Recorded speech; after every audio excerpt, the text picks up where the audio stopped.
Hello everyone, कशा आहात तुम्ही? मजेत ना? तो बड़ा माझा नाम है फरहान, मैं तुमचे केमिस्ट्री टीचर। और आज हम पढ़ने वाले हैं हमारा नया चैप्टर जिसका नाम है कार्बन। और हम कहाँ पे थे? बेसिकली हमारा चल रहा है यथार्थ बैच। तो ये यथार्थ बैच चल रहा है, इसमें ऑलरेडी हमारे 2 चैप्टर तो कंप्लीट हो गए भाई साहब।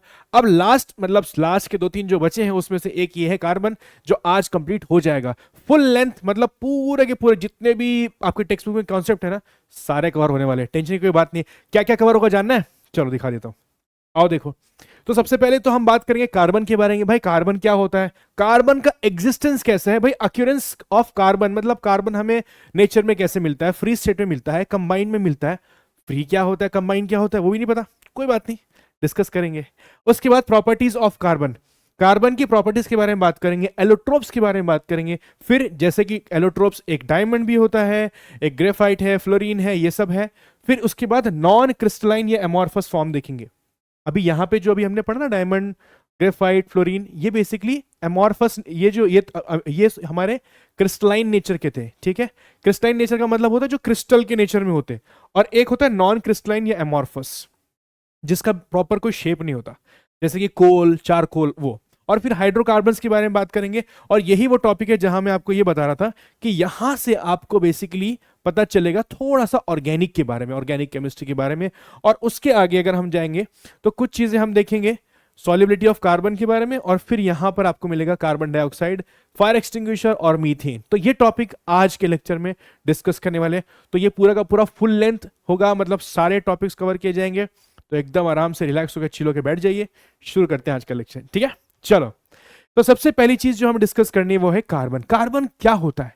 कार्बन का नाम सुना होगा, नहीं सुना तो कोई प्रॉब्लम नहीं है। कार्बन क्या है? कार्बन एक एलिमेंट है। सर एलिमेंट क्या होता है?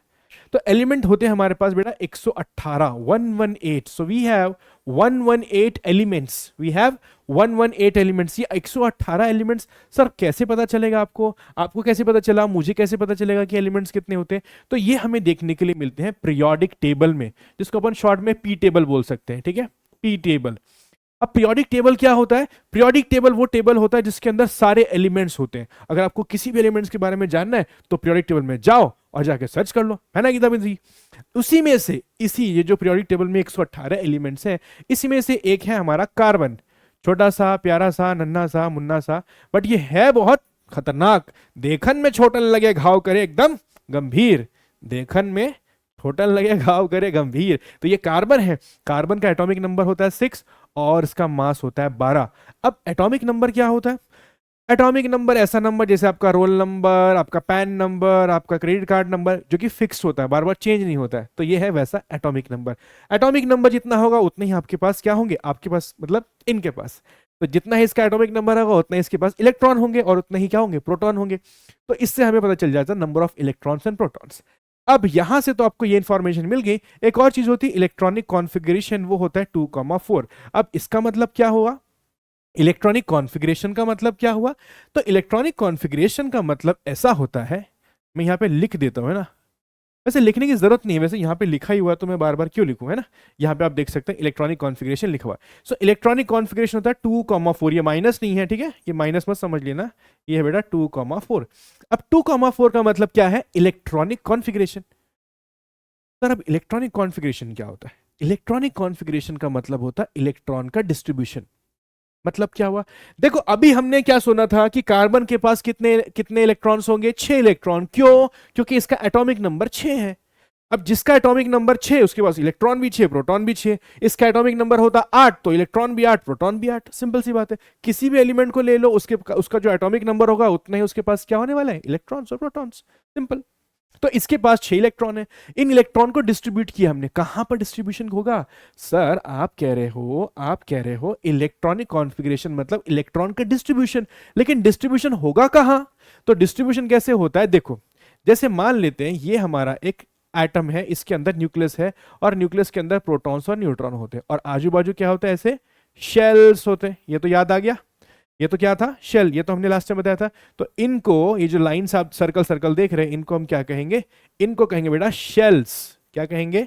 शेल्स, है ना? वैसे तो इनको शेल कहेंगे, बट मल्टीपल होंगे तो शेल्स में आ जाएंगे। इनके नाम होते हैं KLMNOPQ। इसको 1 2 3 बोल सकते हैं, 1 2 3 4 5 6 7 ऐसे। तो इलेक्ट्रॉन जो होते हैं वो हमारे इसके अंदर होते हैं, ऐसे, ठीक है, ऐसे ऐसे, ये इलेक्ट्रॉन्स है। अब पहले में कितने हैं? 2, दूसरे में कितने हैं? 4।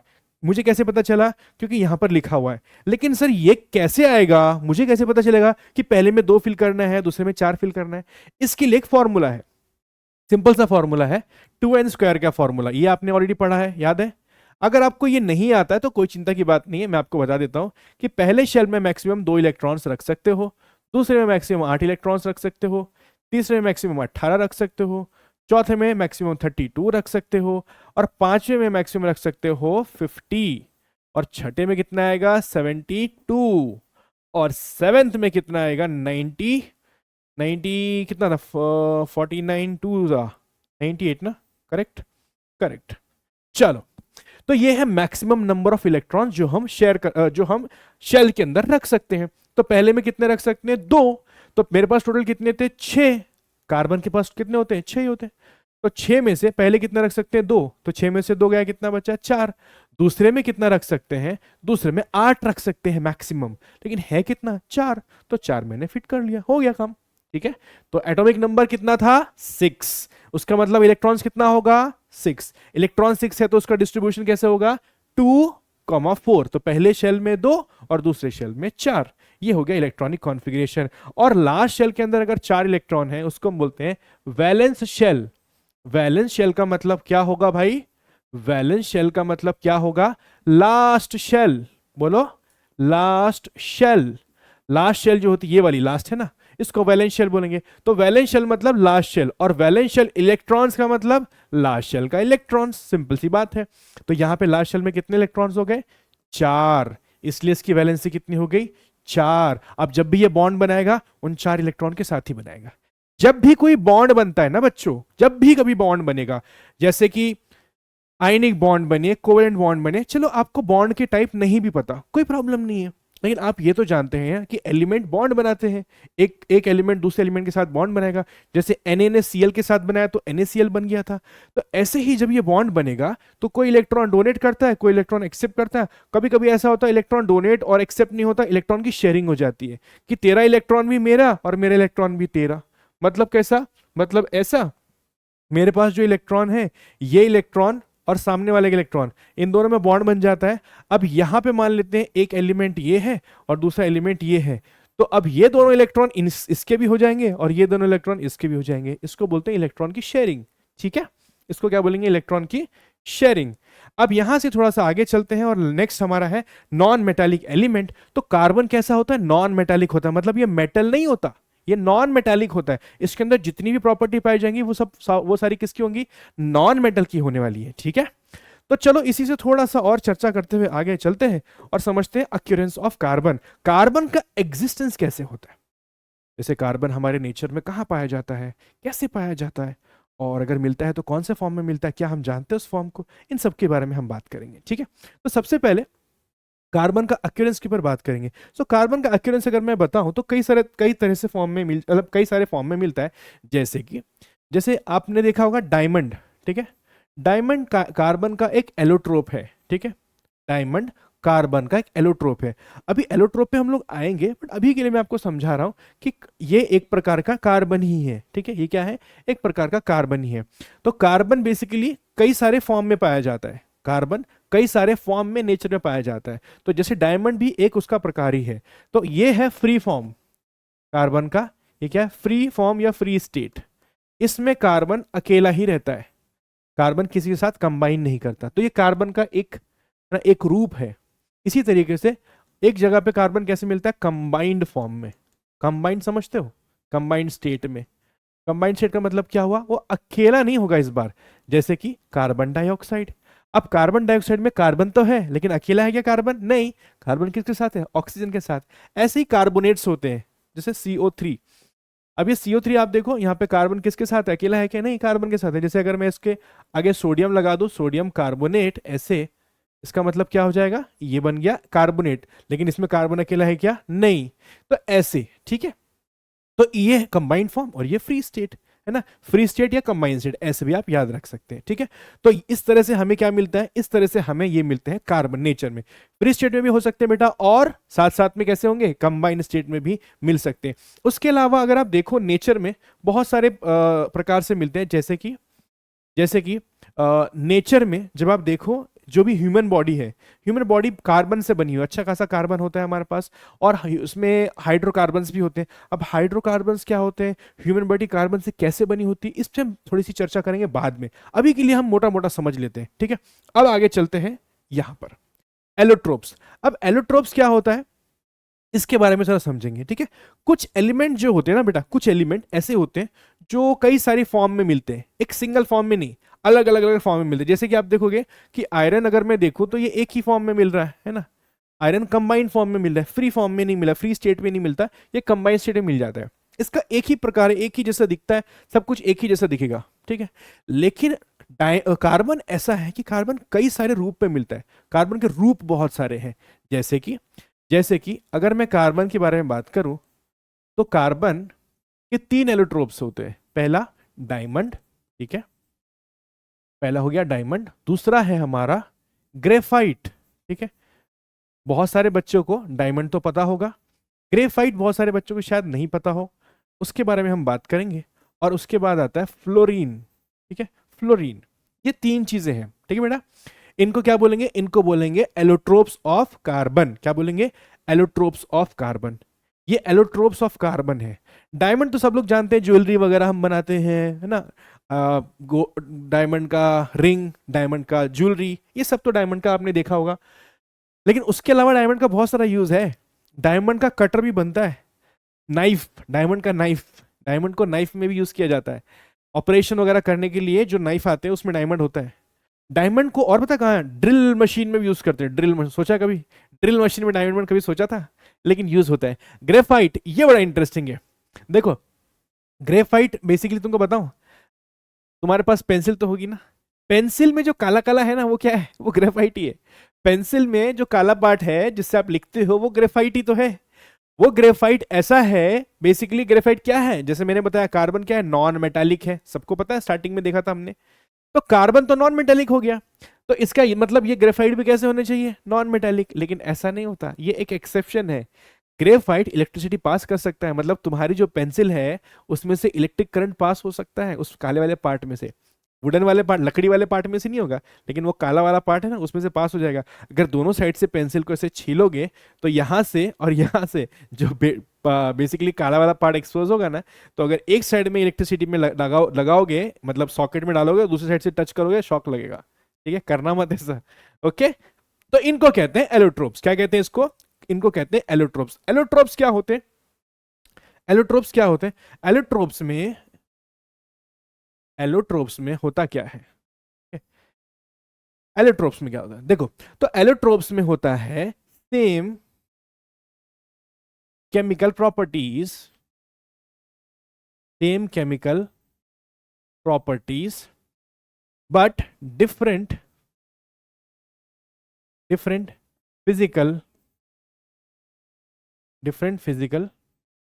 प्रॉपर्टीज, ठीक है।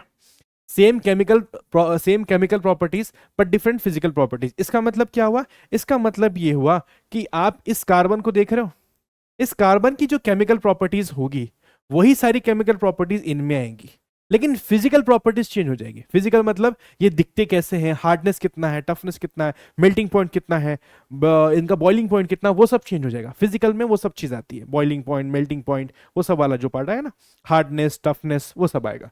केमिकल प्रॉपर्टीज कौन सी होती है, ये वो वाली प्रॉपर्टी जो रिएक्शन करने में हेल्प करती है। जैसे कार्बन के पास 4 इलेक्ट्रॉन है लास्ट शेल में, तो अगर डायमंड को रिएक्शन करवाना है या ग्रेफाइट को करवाना है या फ्लोरीन को करवाना है तो उसी प्रकार से होगा जिस प्रकार से डायमंड का होता है, जिस प्रकार से कार्बन का होगा, ठीक है। क्लियर होगी बात, चलो अब थोड़ा सा आगे चले। चलो अब एलोट्रोप्स ऑफ कार्बन को हम दो प्रकार में, दो तरह से इसको हम कैटेगराइज कर पाएंगे। कैसे, ये जो एलोट्रोप्स ऑफ कार्बन आप देख रहे हो इसको हम 2 कैटेगरी में डाल सकते हैं, ठीक है, 2 कैटेगरी में। तो सबसे पहला कैटेगरी कौन सा है, क्रिस्टलाइन फॉर्म। बेटा क्रिस्टलाइन फॉर्म का मतलब क्या होता है, क्रिस्टलाइन फॉर्म का मतलब होता है जो क्रिस्टल के फॉर्म में हो, और दूसरा होता है नॉन क्रिस्टलाइन या एमॉर्फस फॉर्म। अब तुम बोलोगे सर ये होता क्या है, लेकिन आपने डिफरेंशिएट, आपने इसको दो कैटेगरी में बांट दिया, मतलब एलोट्रोप्स एक तो ये हो जाएगा और दूसरा ये हो जाएगा, वो बात तो ठीक है, but what is crystalline? Crystalline होता क्या है सर जी?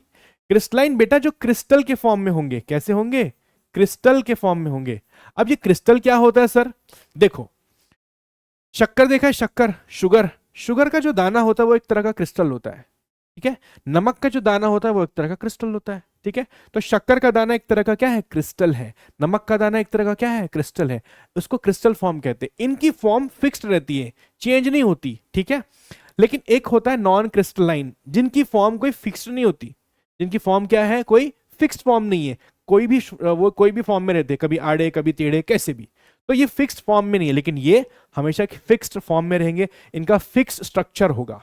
तो क्रिस्टलाइन वो होते हैं जिनका स्ट्रक्चर हमेशा, जैसे मान लो इंसान जब पैदा होते हैं तो उनका स्ट्रक्चर ऐसे ही रहता है, बस वो बड़े होते जाते हैं, साइज बड़ा होता है लेकिन स्ट्रक्चर ऐसे ही रहता है। हाथ की जगह पे हाथ ही रहेगा, ऐसा तो नहीं कि हाथ की जगह पैर आ गया और पैर की जगह पे हाथ चला गया। तो स्ट्रक्चर नहीं बदलता, शेप जो साइज है वो बढ़ जाता है, शेप लगभग लगभग सेम ही रहता है। जैसे मेरा ये शेप है, बचपन में मैं ऐसे ही था, लेकिन हाथ छोटे थे, पैर छोटे थे, सर छोटा होगा, है ना, बाल छोटे होंगे, लेकिन धीरे धीरे क्या हो गया, अब ये हमारा जो स्ट्रक्चर है वो तो सेम ही था, लेकिन इसका साइज बड़ा हो गया, बराबर है। तो ऐसे ही जो क्रिस्टलाइन होते हैं उनमें स्ट्रक्चर सेम रहता है। क्या रहता है? सेम, सेम स्ट्रक्चर वाले, ठीक है। क्या बोलेंगे उसको? सेम स्ट्रक्चर, ओके बेटा। और इनका कोई सेम स्ट्रक्चर नहीं होता है, ठीक है। इनका जो स्ट्रक्चर होता है वो कोई सेम नहीं होता, बहुत रैंडम स्ट्रक्चर होता है, कभी ऐसा कभी वैसा, कभी छोटा कभी बड़ा, कभी जैसा भी, मतलब कोई फिक्स स्ट्रक्चर नहीं होता। इनका कैसा है? फिक्स स्ट्रक्चर होता है, इसको आप कह सकते हैं फिक्स्ड स्ट्रक्चर, ठीक है। और इनका नॉट नॉन फिक्स्ड या नॉट फिक्स्ड स्ट्रक्चर, ठीक है, ओके। चलो, अब हम लोग क्या करेंगे, वन बाय वन पहले क्रिस्टलाइन फॉर्म्स की डिटेल में समझेंगे और फिर इस पे जाएंगे नॉन क्रिस्टलाइन में। चलिए सर, सबसे पहले क्या रहा है? सबसे पहले डायमंड आ गया। अब डायमंड तो तुम लोग जानते ही हो, क्रिस्टलाइन फॉर्म में नंबर वन पे है हमारा डायमंड। अब डायमंड के बारे में अगर हम बात करें तो डायमंड तो सब जानते हैं, कोई ऐसा है जिसको डायमंड के बारे में नहीं पता? डायमंड के बारे में तो सबको पता होता है ना, नहीं तो मम्मी को पूछो, मम्मी डिटेल में बता देगी। तो ये डायमंड है, ऐसा दिखते हैं ना, आपने ऐसे शेप में देखा होगा कि डायमंड जनरली टीवी में जब दिखाते हैं या कहीं पर एड में दिखाते हैं तो ऐसे डायमंड दिखाते हैं, चमकदार एकदम क्रिस्टल। लेकिन सारे डायमंड ऐसे चमकीले नहीं होते, ट्रांसपेरेंट नहीं होते। कुछ डायमंड तो पिंक कलर के भी होते हैं, और कुछ डायमंड तो ब्लैक कलर के भी होते हैं, कुछ तो पीले रंग के भी होते हैं। तो डायमंड कैसे होते हैं? येलो भी हो सकता है, पिंक भी हो सकता है, ब्लू भी हो सकता है। और ये कैसा है? ब्लू डायमंड, नाम सुना हुआ ना, ब्लू डायमंड होटल, बहुत बड़े नाम रहते हैं, ब्लू डायमंड ये, ब्लू डायमंड वो, तो ब्लू डायमंड भी होता है। और ये कौन सा है? ये क्रिस्टलाइन है, क्रिस्टल के फॉर्म में, मतलब ये क्रिस्टल तो सारे होते हैं लेकिन ये एकदम ट्रांसपेरेंट वाला है, इसके आर पार देखा जा सकता है। आपको बताऊं, जो ट्रांसपेरेंट वाला होता है ना, वो सबसे प्योरेस्ट फॉर्म ऑफ डायमंड होता है, सबसे प्योर, मतलब उस डायमंड में कोई इंप्योरिटी नहीं होती। तो तुम बोलोगे सर वो जो कलरफुल वाले उनका क्या हुआ? हाँ, तो जो कलरफुल वाले हैं ना, उसमें क्या होता है, वो कलरफुल जो उसमें जो कलर आता है, it is because of the impurity, है ना। कलर में जो बेसिकली जो कलरफुल या कलर वाले जो डायमंड है ना, ब्लू डायमंड, ब्लैक डायमंड, ये सब क्यों आ रहा है? Because of impurity. तो इम्प्योरिटी की वजह से उसमें कलर है। और ये जो ट्रांसपेरेंट है इसमें कोई इम्प्योरिटी नहीं होती, ये प्योरेस्ट फॉर्म में होते हैं, ठीक है। अब जो ब्लैक डायमंड होता है ना, वो सबसे इम्प्योर होता है, सबसे बेकार। लेकिन सबसे बेकार भी नहीं कह सकते उसको, क्योंकि वो सबसे टफेस्ट होता है। कैसा होता है? टफेस्ट। अब वो टफेस्ट इसलिए भी होता है कि उसके अंदर बहुत ज्यादा चीजें एडेड होती है। अब क्या होता है, अब आप सोचोगे इस ब्लैक डायमंड को यूज कौन करता होगा? तो जब जो हम बिल्डिंग में कई बार ड्रिल करते हैं, वो कैसी होती है? लोहे वाली होती है ना। लेकिन जब बड़े बड़े जो पहाड़ होते हैं, जब पहाड़ों को तोड़ना होता है या फिर कोई बहुत बड़ा पत्थर है उसको ड्रिल करना है, उसमें लोहे वाली जाती है और लोहा टूट जाता है। लेकिन फिर हम क्या करते हैं? फिर हम डायमंड वाली लेके आते हैं और डायमंड वाले से ड्रिल करते हैं, ठीक है। मैं दिखाऊंगा अभी डायमंड वाली ड्रिल कैसे दिखती है, डायमंड का नाइफ कैसे दिखता है, वो सब अभी आपको दिखाता हूं, ठीक है। चलो, तो ये है डायमंड का स्ट्रक्चर। इस डायमंड का स्ट्रक्चर में सबसे इंपॉर्टेंट बात ये है कि एक जो डायमंड का एटम होता है वो चार को ऐसे पकड़ के रखता है, ऐसे आप देख सकते हैं, ये वाला है ना, एक इधर से, एक इधर से, एक इधर से, एक इधर से, तो ऐसे कनेक्टेड होता है चार से, एक एटम चार से कनेक्टेड होगा, तो क्या होता है चारों साइड से उसको एकदम स्ट्रेंथ मिल जाती है, एकदम पक्का वाली स्ट्रेंथ मिलती है, इसलिए डायमंड बहुत हार्डेस्ट होता है। नेचुरली हार्डेस्ट सब्सटेंस अगर कोई है तो डायमंड है। नेचुरल में मतलब मैनमेड तो बहुत सारे हम लोग बनाते रहते हैं, बट नेचर में जो पाया जाने वाला नेचुरली नेचुरली सबसे हार्डेस्ट सब्सटेंस अगर कोई है तो क्या है, वो डायमंड है। ठीक है, अब तुमको दिखाता हूं मैं, इसके बारे में थोड़ी सी इंफॉर्मेशन ले लेते हैं, या फिर पहले देखना है तो पहले दिखा भी देता हूं मैं, ये देख लो, चलो पहले देख ही लेते हैं फिर पढ़ेंगे। देखो ये तो तुमको पता ही है ना, ये तो तुमको पता है, इसने घर में तुमने देखा होगा बहुत सारे अपने घर में मम्मी की, दीदी की, या आप लोगों के किसी के पास होगी डायमंड की ये ज्वेलरी है। ठीक है, ये वो जो है ये है नाइफ, ये डायमंड, इसमें जो आप देखोगे तो इसमें आपको डायमंड नजर आएगा।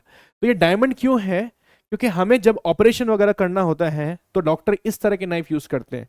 जनरली ऐसे नाइफ बहुत बारीक कट लगाने के लिए यूज किए जाते हैं, है ना, कैटरेक्ट वगैरह में यूज किए जाते हैं, या और ऐसे ऑपरेशन होते हैं जहाँ पे बहुत ही फाइन कट चाहिए होता है, वहां पे यूज किया जाता है। और ये है डायमंड की ड्रिल, जिससे हम लोग बड़े बड़े पत्थर ड्रिल कर सकते हैं। जो लोहे वाली ड्रिल बिट जाके टूट जाती है ना, ये टूटेगी नहीं, ये जो ड्रिल बिट है ना, ये उसके अंदर ड्रिल मशीन में बैठती है और फिर मशीन घूमेगी तो ये आगे जाके बराबर उसमें ड्रिल करेगा, मतलब होल बनाएगा। ठीक है, तो ये है वो तीनों चीज। आया मजा?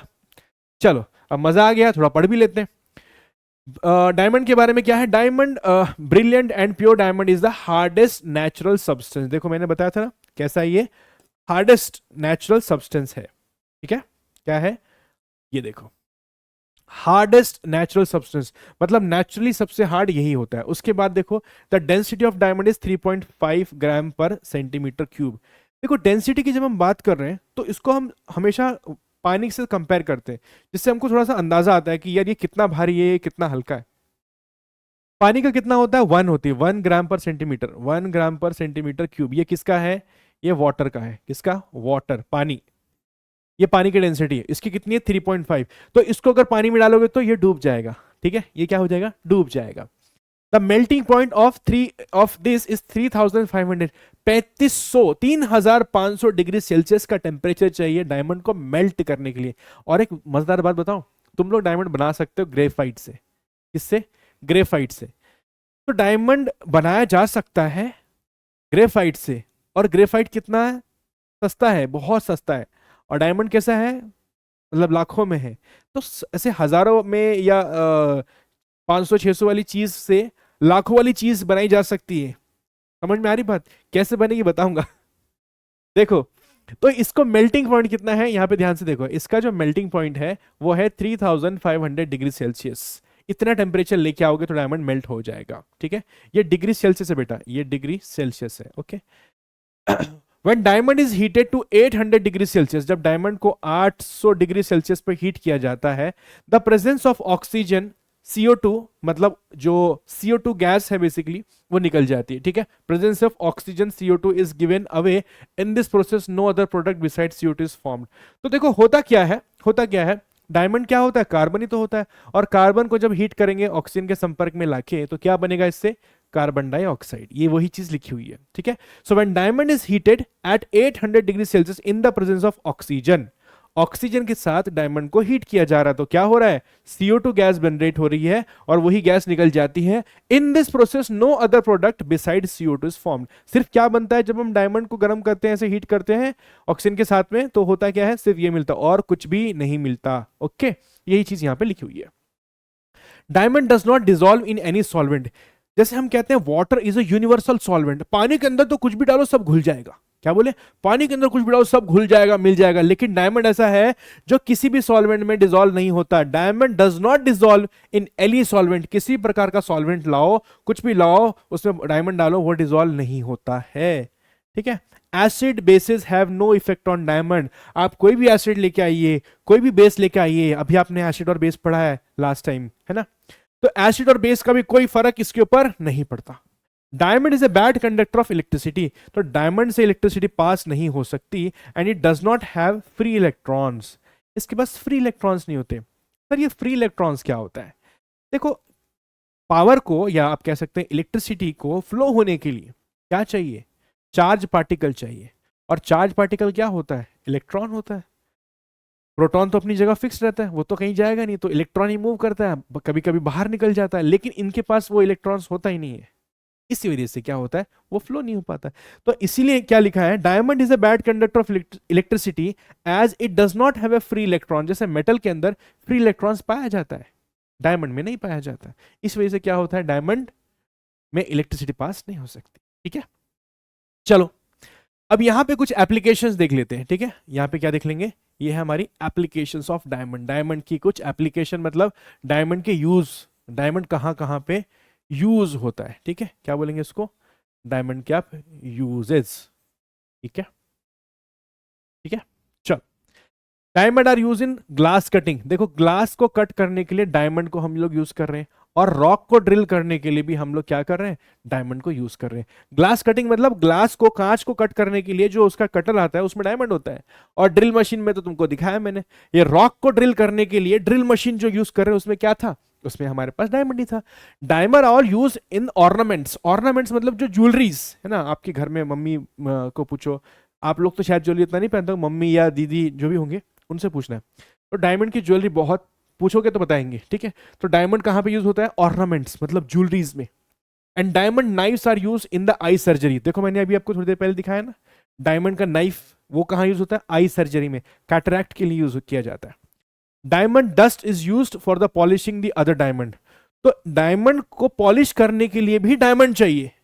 डायमंड को चमकाना है तो कैसे चमकाओगे, ऐसा काथा लेके नहीं, डायमंड को चमकाने के लिए डायमंड ही चाहिए। डायमंड का ऐसा पाउडर लेंगे, उससे से सूट्स को घसेंगे तो क्या होगा, डायमंड में पॉलिशिंग हो जाएंगी, शाइन आएगी अच्छी वाली। ठीक है, और diamond is used to make windows, windows giving protection from the radiation. तो आपने रेडिएशन वाला पार्ट अभी आगे पढ़ोगे। रेडिएशन जो पार्ट आप देखोगे आगे चल के, उसमें मैं बताऊंगा कि कुछ कुछ एलिमेंट होते हैं जिससे रेडिएशन निकलती है, और रेडिएशन कई बार डेंजरस होती है हमारे लिए, हमें हमें बीमार कर सकती है, कई बार बोन कैंसर हो सकता है, स्किन कैंसर हो सकता है, ये सब रेडिएशन की वजह से हो रहा है। तो रेडिएशन से प्रोटेक्ट करने के लिए हम विंडो बना सकते हैं डायमंड की, जिससे हमें रेडिएशन नहीं मिलेगी। लेकिन ये घर में, हमारे घर में नहीं बनाई जाती, कहां बनाई जाती है, इन स्पेस। कहां बनाई जाएगी, स्पेस में। ठीक है, इन आर्टिफिशियल सैटेलाइट, तो जो आर्टिफिशियल सैटेलाइट है उसमें हम ऐसा करते हैं। ओके, चलो ये मैंने आपको दिखाया। अब इसके बाद बात करते हैं ग्रेफाइट की। तो ग्रेफाइट क्या होता है बच्चों, ग्रेफाइट की अगर मैं बात करूं तो ग्रेफाइट भी एक एलोट्रोप है, किसका, कार्बन का, मतलब कार्बन का ही एक भाई समझ लो। अब यहां पे जो आप फोटो देख रहे हो वो किसका देख रहे हो, वो ग्रेफाइट का। पेंसिल के अंदर ये जो आप पार्ट देखते हो ये वाला, ये ग्रेफाइट ही है। देखने में ये कुछ ऐसा दिखता है अगर आप इसको ऐसा मोटा पत्थर जैसा लोगे तो। और ये चीज जो मैंने आपको बताई कि पेंसिल से इलेक्ट्रिसिटी पास हो सकती है with the help of graphite, उसके लिए यहां पे एक एक्सपेरिमेंट किया गया है। आओ समझते हैं ये एक्सपेरिमेंट क्या है। देखो पेंसिल यहां पर ली गई है, पेंसिल के एंड पर एक क्लिप लगाई गई है। क्लिप बेसिकली मेटल की बनी हुई है। क्लिप किसकी बनी हुई है, मेटल की बनी हुई है। और कहां लगाई है, ग्रेफाइट में लगाई है। अब दोनों एंड पे हमने ये लगाया और नीचे वायर से ऐसे उसको कनेक्ट कर दिया। ये देखो, ये वायर से जाके ऐसे कनेक्ट हो गया। ठीक है, अब जैसे ही ये वायर से कनेक्ट हो जाती है, इस यहां से एक वायर गया है इस सेल के अंदर। ठीक है, जो पेंसिल सेल होता है हमारे घर में, ऐसा समझ लो वो वाला सेल है ये, है ना, ऐसे दिख भी रहा है। तो उस सेल से एक वायर गया, एक वायर यहाँ पे कनेक्ट हो गया, और दूसरा वायर हमने आगे से लगाया।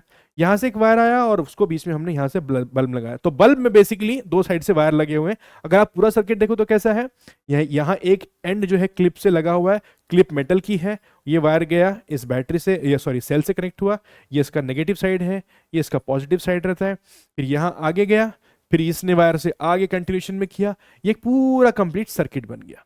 क्या बन गया, एक कंप्लीट सर्किट। क्योंकि यहाँ पे आप देखो ये पूरा पेंसिल से एक कनेक्शन जुड़ा हुआ है, फिर ये क्लिप है, क्लिप और इस क्लिप के बीच में वायर है, और वायर और इस सेल के बीच में बल्ब लगा है। मतलब इसका यह है कि अगर ये सर्किट पूरा सही तरीके से काम करेगा तो ये बल्ब ग्लो हो जाएगा, बराबर ना। मतलब अगर ये सर्किट सही से काम करेगा, ये वो सर्किट नहीं मुन्ना भाई वाला, ये भाई वो वाला भाई नहीं, भाई ने बोला करने का तो करने का, ये वो वाला नहीं है सर्किट, है ना। ये सर्किट अपना अपने घर वाला जो इलेक्ट्रिसिटी में यूज होता है वो वाला। तो अगर इस सर्किट ने सही से काम किया है ना, तो क्या होगा, ये बल्ब ग्लो करेगा। आओ देखते हैं ग्लो करता भी है या नहीं। तो देखो जैसे आप देखते हैं ये येलो कलर का दिख रहा है ना, पहले तो ये ट्रांसपेरेंट दिख रहा था, लेकिन अब येलो कलर का होने की वजह से क्या हो रहा है, इसका मतलब ये ग्लो कर रहा है। इसका मतलब ये हुआ कि पेंसिल में यहाँ पे जो ग्रेफाइट लगा था, ग्रेफाइट से हमने मेटल के क्लिप लगाए थे ना, वो क्लिप लगाने के बाद क्या हुआ, उसके अंदर से करंट पास हो रहा है। मतलब ग्रेफाइट में से करंट पास हो सकता है, ये इंडिकेटर, ये जो हमारा बल्ब है इंडिकेट कर रहा है, ये बता रहा है। ठीक है, तो आगे देखते हैं थोड़ी सी और बात किसके बारे में, ग्रेफाइट के बारे में। देखो, तो ग्रेफाइट के बारे में कुछ और बात कर लेते हैं। क्या बात है कि graphite found in the nature in is black, soft, brittle and slippery. चार चीजें हैं। ब्लैक मतलब काला, सॉफ्ट मतलब नरम, ब्रिटल मतलब ऐसी जो जिसका चूरा चूरा हो जाए, टुकड़ा टुकड़ा हो जाए, जैसे कि चौक होती है स्कूल में लिखते हैं, ब्लैक बोर्ड पे चौक से लिखते हैं, ऐसे मारोगे टुकड़ा हो जाएगा, चूरा चूरा हो जाएगा। ठीक है। एंड स्लिपरी, स्लिपरी मतलब जिसपे ऐसे फिसल जाएंगे, ऐसा। तो ग्रेफाइट कैसा होता है, काला होता है, सॉफ्ट होता है, ब्रिटल होता है और स्लिपरी होता है। ये चार प्रॉपर्टी ग्रेफाइट में पाई जाती है। ठीक है, उसके अलावा लिखा है inside each layer of graphite free electrons move continuously with in the entire layer. तो अगर आप ये चीज देख पा रहे हो तो आपको समझ में आ गया होगा कि यहाँ पे बेसिकली ये पूरा का पूरा एक लेयर है ना, ये वाला पूरा ऊपर का एक लेयर और नीचे का एक लेयर। यहाँ पे देखो ये पूरा लेयर वाइज है, ये जो स्ट्रक्चर है वो कैसा है, लेयर वाइज है। ग्रेफाइट में जो स्ट्रक्चर कैसा है, ऐसे लेयर वाइज है। इसीलिए क्या होता है बड़े आराम से उसको ऐसे कट, पेंसिल को अगर शार्प करना हो तो जो ग्रेफाइट वाला पार्ट है उसको बड़े आराम से आप शार्प कर सकते हो। बहुत उसको ऐसे ताकत लगा के काटना नहीं पड़ता है, ऐसे ही बहुत आराम से ब्लेड से या कोई भी लोहे का चीज होगा उससे भी, या फिर ऐसे पत्थर पे घस दोगे तो भी निकल जाएगा। तो ये इतना स्लिपरी होता है। कैसे है, एक तो ब्लैक है, लिखने में हेल्प करेगा, सॉफ्ट है और ब्रिटल भी है, अगर ज्यादा प्रेशर अप्लाई करोगे तो ऐसे टूट भी जाता है ना, और स्लिपरी है। स्लिपरी मतलब जिसपे फिसल सकते हैं, ऐसा स्लिपरी। ठीक है, तो इसमें क्या होता है, इसमें बोला है कि inside each layer of graphite free electrons move continuously. Free electrons यहां पर पाया जाता है। अब ये देखो, डायमंड में ये फ्री इलेक्ट्रॉन्स नहीं था भाई साहब, डायमंड में ये फ्री इलेक्ट्रॉन्स है था ही नहीं, अभी तो देखा था हमने, डायमंड में फ्री इलेक्ट्रॉन्स नहीं था, लेकिन यहां पर है। अब देखो, दोनों ही कार्बन के भाई बहन हैं, डायमंड भी कार्बन का भाई और ग्रेफाइट भी कार्बन का भाई, लेकिन एक में फ्री इलेक्ट्रॉन्स है, एक में नहीं है। इसमें फ्री इलेक्ट्रॉन्स पाया, देखो लिखा ना, फ्री इलेक्ट्रॉन्स मूव कंटिन्यूसली। अगर फ्री इलेक्ट्रॉन्स के अंदर मूव कर रहा है तो ये फिर इलेक्ट्रिसिटी पास कर सकता है। मैंने कहा था चार्ज पार्टिकल चाहिए, तो ये वही है। ठीक है, उसके बाद लिखा है with in the layer that is why graphite is a good conductor of electricity. तो अगर आपको एग्जाम में क्वेश्चन आता है, एग्जाम में कई बार क्वेश्चन आ भी जाता है, अगर आया आपको कि why graphite is a good conductor of electricity, तो ये उसका आंसर है, ये उसका आंसर है। ठीक है, क्या आंसर है कि ग्रेफाइट, ग्रेफाइट कैसे काम करेगा बेटा, ग्रेफाइट कैसे काम करेगा वो आपको यहां पे बताना है। ओके, ठीक है, चलो नेक्स्ट है, due to the layered structure graphite can be used for writing on paper. देखो, इसका लेयर्ड स्ट्रक्चर है तो बड़े आराम से आप इस पे लिख भी सकते हैं। ऐसा नहीं है कि आप लिखोगे पेपर ही फट जाएगा, स्मूथली उसके ऊपर जाएगा, पेपर के ऊपर स्मूथ लिखता है ये। ठीक है, तो यहाँ पे लेयर्ड स्ट्रक्चर है जिसकी वजह से इसको आप आराम से पेपर के ऊपर लिख सकते हैं। ग्रेफाइट की डेंसिटी देखो, डायमंड से काफी कम है, डायमंड से कम है ना, 1.9 से 2.3, ये डायमंड से काफी कम है। अब वो डायमंड की दिखा दो फिर से एक बार, देखो ये तो, अच्छा ये तो एप्लीकेशन, हाँ यहाँ 3.5 था, बराबर है। यहाँ पे देखो कितना है, यहाँ पे कितना है, 1.9 से 2.3, तो काफी कम है, बट फिर भी पानी से ज्यादा है, मतलब ये पानी में डूब जाएगा।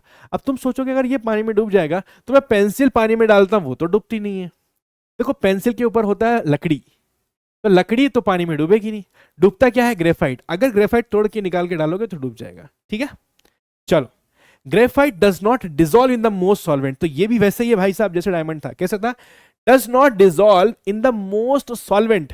जैसे कि हमने कहा कि water is a universal solvent, पानी के अंदर तो कुछ भी डालो सब ही सब क्या हो जाता है, डूब जाता है भाई। अब पानी में कुछ भी डालोगे सब डूब जाएगा, लेकिन यहाँ पे क्या हो रहा है, ग्रेफाइट को डुबा के दिखाओ, ग्रेफाइट को पानी में डालो और घुल ऐसे डिजोल्व करके दिखाओ, नहीं होगा। क्यों नहीं होगा, ये प्रॉपर्टी है उनकी। ठीक है, यही हम बात जो कर रहे हैं यहाँ पे, ये प्रॉपर्टीज के बारे में बात करें। अब कुछ एप्लीकेशन भी देख लेते हैं। तो graphite is use for making lubricants. बेटा लुब्रिकेंट्स क्या होते हैं, जैसे कि आपने देखा होगा शटर कभी कभी जाम हो जाता है ना, जो शॉप्स होती है उनका शटर रहता है ना ऐसे ऊपर से नीचे नीचे, तो शटर कभी कभी जाम हो जाता है, वो लोग क्या करते हैं उसमें ग्रीस लगा देते हैं। तो ग्रीस क्या है, लुब्रिकेंट्स। या फिर कई बार गाड़ी वाला क्या करता है, चेन में ऑयल डाल देता था, ऑयल क्या है, लुब्रिकेंट्स। जो चीज आपको जो मूव करने में आसानी दे, मतलब जैसे कि गेट कई बार जाम हो गया, थोड़ा ऑयल डाला फ्री हो गया, है ना। तो क्या हुआ वो लुब्रिकेंट। तो लुब्रिकेंट बनाते हैं ग्रेफाइट को यूज करके। कैसे आगे देखेंगे, मैं आपको दिखाऊंगा photo. Graphite use for making carbon electrodes. देखो इलेक्ट्रोड्स क्या होता है, इलेक्ट्रोलिसिस में काम आता है। जैसे मैंने आपको इससे पहले बताया था, इलेक्ट्रोलिसिस बहुत बार पढ़ा जाएगा, है ना। जैसे इसके पहले वाले चैप्टर में एसिड बेसिस में हमने इलेक्ट्रोड पढ़ा है, इलेक्ट्रोलिसिस तो पढ़ा है, वो तो याद आ रहा है। इलेक्ट्रोलिसिस में जो ऐसे लंबे लंबे डंडे थे वो क्या थे, वो इलेक्ट्रोड ही थे। ठीक है।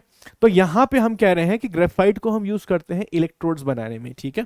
उसके अलावा है graphite use in the pencil, वो तो अभी हमने देखा। Graphite use for the paints and polish, paint और पॉलिश में भी इसका इस्तेमाल होगा, और आर्क लैम्प में भी होता है। अभी आर्क लैम्प क्या है आगे देखते हैं। तो मैं आपको कुछ फोटोज दिखाता हूं, मजा आएगा आपको। ये जो आप देख रहे हो ये क्या है, ये ग्रेफाइट का ये इलेक्ट्रोड है, ये वाला। इसकी हाइट देखो, यहां से शुरू है, यहां से ऐसे ऐसे, ये ठीक है। अब ये देखो इंसान की हाइट यहां तक जा रही है और ये उसका ऑलमोस्ट डबल है। तो मान लेते हैं अगर इनकी हाइट लेट से 5 फीट भी होगी तो ये कितना होगा, 10 फीट का, इतना बड़ा। ठीक है। क्या है ये, इलेक्ट्रोड। इससे क्या होगा, इलेक्ट्रोलिसिस ठीक है। तो ये क्या है, इलेक्ट्रोड है। ठीक है, जो तुमने देखा था ना लास्ट टाइम, तो ये इलेक्ट्रोड है। ओके। और ये है वो लुब्रिकेंट, लुब्रिकेंट जिसकी हम बात करते हैं। देखो लुब्रिकेंट लिखा भी है इस पे, ग्रेफाइट का लुब्रिकेंट है। तो ग्रेफाइट का लुब्रिकेंट कैसे काम करता है, वो बेसिकली इस पे लिखा है use on metal, would, plastic, rubber. तो आपको जहां पर भी कहीं पर भी फ्रिक्शन को कम करना होगा वहां पे लुब्रिकेशन लगा दो, है ना। तो लुब्रिकेशन लगाने से क्या होगा, फ्रिक्शन में बहुत कमी आ जाती है। जैसे कोई दरवाजा बहुत जाम चल रहा है, थोड़ा ऑयल डालो उसमें फ्रिक्शन कम हो जाएगा, वो अच्छे से चलने लगेगा। आपके साइकिल की चेन बहुत जाम है, थोड़ा ऑयल डालो बहुत अच्छे से चलने लगेगी, है ना। शटर जो है वो बहुत जाम है, थोड़ा सा उसमें ग्रीस लगा दो, बहुत स्मूथ हो जाएगा। तो ऑयल लगाने से क्या होता है, फ्रिक्शन कम होता है, स्पीड अच्छी हो जाती है, मोशन बहुत फास्ट हो जाता है। ठीक है। और ये रहा वो आर्क लैंप। इस आर्क लैंप में क्या होता है, यहाँ पे आर्क निकलता है, मतलब एक चिंगारी सी निकलती है ऐसे। ठीक है। और वो जो चिंगारी निकलती है उसकी वजह से क्या होता है, ये ऊपर ग्लास है, ये ग्लास उसे ग्लो करता है, चमकता है। ठीक है। तो ये बेसिकली यहाँ पे एक आर्क निकलेगा ऐसे। ठीक है। आर्क ऐसे ऐसे ऐसे, और इस आर्क की वजह से एक लाइट होगी और वो इस बल्ब के अंदर ग्लो करेगा। इसको बोलते हैं आर्क लैंप। क्या बोलेंगे, आर्क लैंप। नेक्स्ट है हमारा फ्लोरीन। ये भी क्या है, ये भी कार्बन का एक एलोट्रोप है ना। कार्बन के जैसे मैं बोला कई सारे रूप है, उसका एक रूप फ्लोरीन भी होता है। तो फ्लोरीन तो ये अभी बहुत रिसेंटली डिस्कवर हुआ है, इसके बारे में बहुत ज्यादा इंफॉर्मेशन ना हमारे टेक्स्ट बुक में है ना इंटरनेट पे अवेलेबल है। जो भी कुछ है छोटा मोटा ये यही है। तो ये ऐसे बॉल स्ट्रक्चर में दिखता है। ठीक है। अभी तक हमने देखा ना डायमंड का स्ट्रक्चर, ग्रेफाइट का स्ट्रक्चर, इसका कुछ ये बॉल शेप में दिखता है, और कभी कभी ट्यूब शेप में भी दिखेगा, है ना। ये तो बॉल है और कभी कभी ऐसे ट्यूब शेप में भी दिखेगा ऐसे। ठीक है। ऐसे ऐसे ट्यूब वाले शेप में भी आपको देखने के लिए मिलेगा ऐसे। तो आगे हम देखेंगे, आपकी टेक्स्ट बुक में है, आप देख सकते हैं। इसके अंदर अप्रोक्सीमेटली 60, 70, 80, है ना, 60, 70, 80 कार्बन, बेसिकली कार्बन के एटम से जुड़ के बना होता है ये। ठीक है। आगे देखेंगे इसको। और ये कुछ इससे इंस्पायर्ड होकर बनने वाले स्ट्रक्चर है। दुनिया में ऐसे कई सारे स्ट्रक्चर हैं, देखो आप देखो फ्लोरीन के जैसा दिख रहे हैं। ठीक है। तो ये इनसे इंस्पिरेशन लेके बने हैं। अब यहाँ पे प्रॉपर्टीज बहुत लिमिटेड है और यूजेस कुछ लिमिटेड है। 2 मिनट का काम है, ये आराम से आप समझ सकते हो। चलो पहला क्या है, molecule of fluorine are found in the form of, देखो यहाँ पे लिखा है बॉल्स एंड ट्यूब। ठीक है। बक्की ट्यूब्स एंड बक्की बॉल्स। तो ये 2 फॉर्म में पाया जाता है, या तो ट्यूब के फॉर्म में या तो बॉल्स। बॉल्स मैंने आपको दिखाया, ट्यूब्स मेरे पास अभी है नहीं, बट आपके टेक्स्ट बुक में है, आप देख सकते हो। There are 30 to 900 carbon atom in one molecule of fluorine. तो फ्लोरीन का एक मॉलिक्यूल के अंदर 30 से लेके 900 कार्बन तक हो सकते हैं। कितने, 30 से लेके 900 तक। बाप रे, इतना बड़ा हो सकता है ये बॉल। कितना बड़ा हो सकता है, इसमें कार्बन कार्बन जुड़ के कितना बड़ा हो सकता है, 30 से 90, इतना बड़ा हो सकता है ये। And fluorine are soluble in organic solvent. So organic solvents के अंदर ये डिसॉल्व हो जाएगा, जैसे कि बाकी हमने देखा डायमंड के, ग्रेफाइट के, तो वो नहीं हो रहे थे, बट ये ऑर्गेनिक सॉल्वेंट जैसे कि कार्बन डाइसल्फाइड या क्लोरोबेंजीन, ये बेसिकली जो नाम लिखे हैं ये किसके लिखे हैं, ये बेसिकली ऑर्गेनिक सॉल्वेंट है, ऑर्गेनिक कंपाउंड है, ऐसे समझ सकते हो। जैसे मैंने बोला यहाँ पे ऑर्गेनिक का थोड़ा थोड़ा फील आएगा, तो बस यही है वो फील जो आपको आना जाना। ठीक है। तो ये कार्बन डाइसल्फाइड, ये क्लोरोबेंजीन क्या है, ऑर्गेनिक कंपाउंड है, उसमें अगर आप फ्लोरीन को डालोगे तो वो डिसॉल्व हो जाएगा, बस इतनी सी बात है। लेकिन कितने कार्बन हो सकते हैं, 30 से लेकर 900 तक, बाप रे। चलो यूजेस की बात करते हैं, इसका इस्तेमाल कहाँ होता है, इसको यूज कहाँ करते हैं। Fluorine are use as a insulators. Insulator क्या होते हैं, इंसुलेटर वो होते हैं जो इंसुलेट करते हैं, मतलब ये, जैसे आपने देखा होगा हमारे हमारे घरों में जो वायर होती है उसके ऊपर से कवरिंग होती है, मेटल तो अंदर होता है, ऊपर से कवरिंग होती है, कभी रबर की कभी प्लास्टिक की, है ना। तो वो रबर और प्लास्टिक क्या करता है, इंसुलेशन का काम करता है। इंसुलेशन का मतलब क्या होता है, मतलब वो करंट को बाहर नहीं आने देगा, इलेक्ट्रिसिटी को पास नहीं करने देगा। तो अब मान लो मेरे पास एक वायर है, समझो ये वायर है, या समझो मेरे पास ये एक वायर है, मैं आपको दिखाता हूँ, ये वाली वायर, ठीक है। अब ये मेरे लैपटॉप के इसके अंदर ये कनेक्टेड है, ठीक है। तो इसमें करंट आ रहा होगा, बराबर है, भले ही कम आ रहा होगा बट आ रहा होगा। लेकिन इसमें छूने से कुछ मुझे फील नहीं हो रहा, क्यों, क्योंकि इसके ऊपर क्या कोटिंग है, और ये कोटिंग क्या कर रही है, कोटिंग एक इंसुलेशन का काम कर रही है। अब ये प्लास्टिक हो सकता है, रबर हो सकता है, बट ये एक तरह का इंसुलेशन है। तो fluorine also work as a insulators. Fluorine are use as a catalyst in the water purification. Catalyst क्या होते हैं 10वीं कक्षा में समझोगे, बट मोटा मोटा बता देता हूं, ऐसा नहीं होना चाहिए तुम आए हो और कुछ सीख के नहीं गए हो, है ना, नया नया सीखने के तो जाना चाहिए, एटलीस्ट बेसिक बेसिक तो आ जाएगा, है ना, क्योंकि हमारे सिलेबस में कैटलिस्ट है ही नहीं, तो हम क्यों चिंता करें। बट कैटलिस्ट वो होते हैं जो किसी रिएक्शन में पार्टिसिपेट करते हैं। मतलब मान लो एक रिएक्शन हो रहा है, कोई भी रिएक्शन हो रहा है, उस रिएक्शन के अंदर जब मैं कैटलिस्ट डाल देता हूं तो कैटलिस्ट दो काम कर सकता है। पहला, रिएक्शन की स्पीड को बढ़ा सकता है, दूसरा रिएक्शन की स्पीड को घटा सकता है। एक तो स्पीड बढ़ जाएगी, नहीं तो स्पीड कम हो जाएगी। अब बढ़ेगी या घटेगी ये कैसे पता चलेगा, ये ऑलरेडी एक्सपेरिमेंट करके पता लगाया जा चुका है। जैसे कि हाइड्रोजन पेरोक्साइड में नॉर्मली रिएक्शन करोगे तो उससे पानी और ऑक्सीजन निकलता है, ठीक है, ये नॉर्मल है। लेकिन अगर उसमें आप मैग्नीशियम डाइऑक्साइड डाल दो तो ये रिएक्शन फास्ट हो जाता है। तो कैटलिस्ट क्या करते हैं, रिएक्शन की स्पीड को बढ़ा भी सकते हैं और घटा भी सकते हैं, ये कैटलिस्ट का काम होता है। अब बढ़ाना घटाना क्यों होता है, देखो कुछ रिएक्शन बहुत फास्ट हो जाते हैं, तो अब दिखे ही नहीं, मुझे इतना फास्ट हो गया कि रिएक्शन हो भी गया, पता नहीं चला। तो मैं चाहता हूं कि थोड़ा स्लो हो, जिससे कि देख देख सकूं, मैं ऑब्जर्व कर सकूं। कुछ रिएक्शन बहुत स्लो होते हैं, मैं कब तक बैठा रहूंगा यार, 8 घंटे 9 घंटे 10 घंटे। तो मैं चाहता हूँ यार एक बार में जल्द थोड़ा 8 घंटे की बजाय 2 घंटे में हो जाए। अगर 2 घंटे में हो गया तो काम आसान हो जाएगा, तो हम लोग उसमें कैटलिस्ट डाल देते हैं। जो कैटलिस्ट स्पीड को बढ़ाते हैं वो पॉजिटिव कैटलिस्ट, और जो घटाते हैं वो नेगेटिव कैटलिस्ट। मुझे कैसे पता चलेगा कौन से पॉजिटिव है कौन से नेगेटिव है, अभी आपको चिंता करने की जरूरत नहीं है, धीरे धीरे अगली कक्षा में जैसे आप जाओगे आपको धीरे धीरे पता चलेगा। एक मैंने बताया MnO2 मैंगनीज डाइऑक्साइड, ठीक है, ये जो हमारे पास है ये स्पीड अप कर देता है, क्या कहते हैं, स्पीड बढ़ा देता है, इसको पॉजिटिव कैटलिस्ट भी आप कह सकते हैं, ठीक है। At certain temperature fluorine exhibits super conductivity. Super conductivity का मतलब होता है, नॉर्मली जब इलेक्ट्रिसिटी किसी वायर के थ्रू जाती है तो उसमें थोड़ा रेसिस्टेंस होता है। रेसिस्टेंस मतलब अवरोध, रोका जाता है उसको। अब रोकने का मतलब यह है कि ऐसे इलेक्ट्रिसिटी आ रही है उसको मैं इधर से रोक रहा हूं, ऐसे नहीं रोकते। मतलब उसके अंदर क्या होते हैं, अगर आप फिजिक्स में पढ़ोगे वैसे, आप मान लेते हैं एक वायर है, वायर के अंदर क्या होते हैं, फ्लो क्या होते हैं, इलेक्ट्रॉन्स फ्लो होते हैं। लेकिन इलेक्ट्रॉन्स ही इलेक्ट्रॉन्स होंगे ऐसा थोड़ी होता है, इलेक्ट्रॉन्स खाली इलेक्ट्रॉन्स थोड़ी होते हैं। इस वायर के अंदर तो पूरा सेटअप ही होता है, मतलब ये पूरा वायर है, इसके अंदर एटम होता है, एटम के अंदर प्रोटॉन्स होते हैं, न्यूट्रॉन होते हैं, और बाहर इलेक्ट्रॉन्स भी होते हैं ऐसे, और उसमें से कोई इलेक्ट्रॉन बाहर निकल के ऐसे चला जाता है। ऐसे कहीं और से इलेक्ट्रॉन्स भी आ जाते हैं, ठीक है, ये सब फ्री इलेक्ट्रॉन्स है।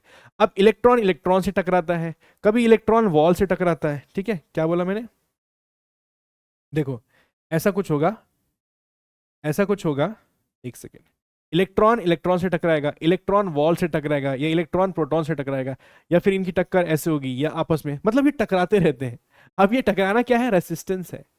तो यहां पे बेसिकली क्या लिखा गया है कि at a certain temperature fluorine exhibit super conductivity.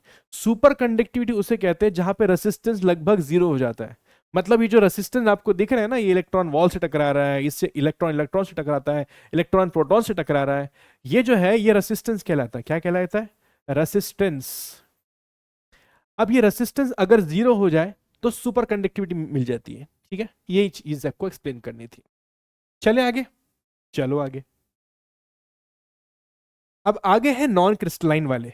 ये तो हमने जो बात की अभी, ये किसकी बात की कर रहे थे? क्रिस्टलाइन की बात कर रहे थे। आप किसकी बात करेंगे? नॉन क्रिस्टलाइन, जिसका कोई प्रॉपर स्ट्रक्चर ही नहीं है। अभी तक सब जो बात कर रहे थे प्रॉपर स्ट्रक्चर था ना, फ्लोरीन का गोल ऐसे बॉल जैसा था, नहीं तो ट्यूब जैसा था, है ना। इसकी पहले देखा हमने ग्रेफाइट का ऐसे लेयर्ड स्ट्रक्चर था। डायमंड का कैसा था? एकदम स्ट्रांग था, एक एटम चार को पकड़ के रखा था। ये सब स्ट्रक्चर थे। अब जो आएंगे वो नॉन क्रिस्टलाइन है, इनका कोई स्ट्रक्चर फिक्स्ड है ही नहीं। तो कौन से होते हैं ये? एमॉर्फस होते हैं। अब क्या होते हैं आप समझते हैं, देखो। तो सबसे पहले हमारे पास है तीन चीज। एक तो कोल है, दूसरा चारकोल है, और तीसरा है कोक। कैसे, क्या डिफरेंस है तीनों में, कैसे काम करते हैं, वन बाय वन समझेंगे। कोल के अंदर चार कैटेगरी आती है। कोल मतलब कोयला, कोल मतलब कोयला, ठीक है। इसके अंदर कितनी कैटेगरी आएंगे बेटा? चार कैटेगरी। आओ समझते हैं कैसे ये काम करता है। तो सबसे पहले पीट आता है। पीट एक टाइप का कोयला है ना।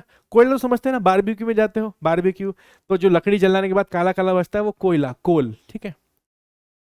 It contains high proportion of water and less than 60 of carbon. तो कोयले के अंदर क्या होगा? ऑब्वियसली मैंने बताया ये क्या है, कार्बन का ही तो टाइप है, कार्बन का ही तो एक प्रकार है।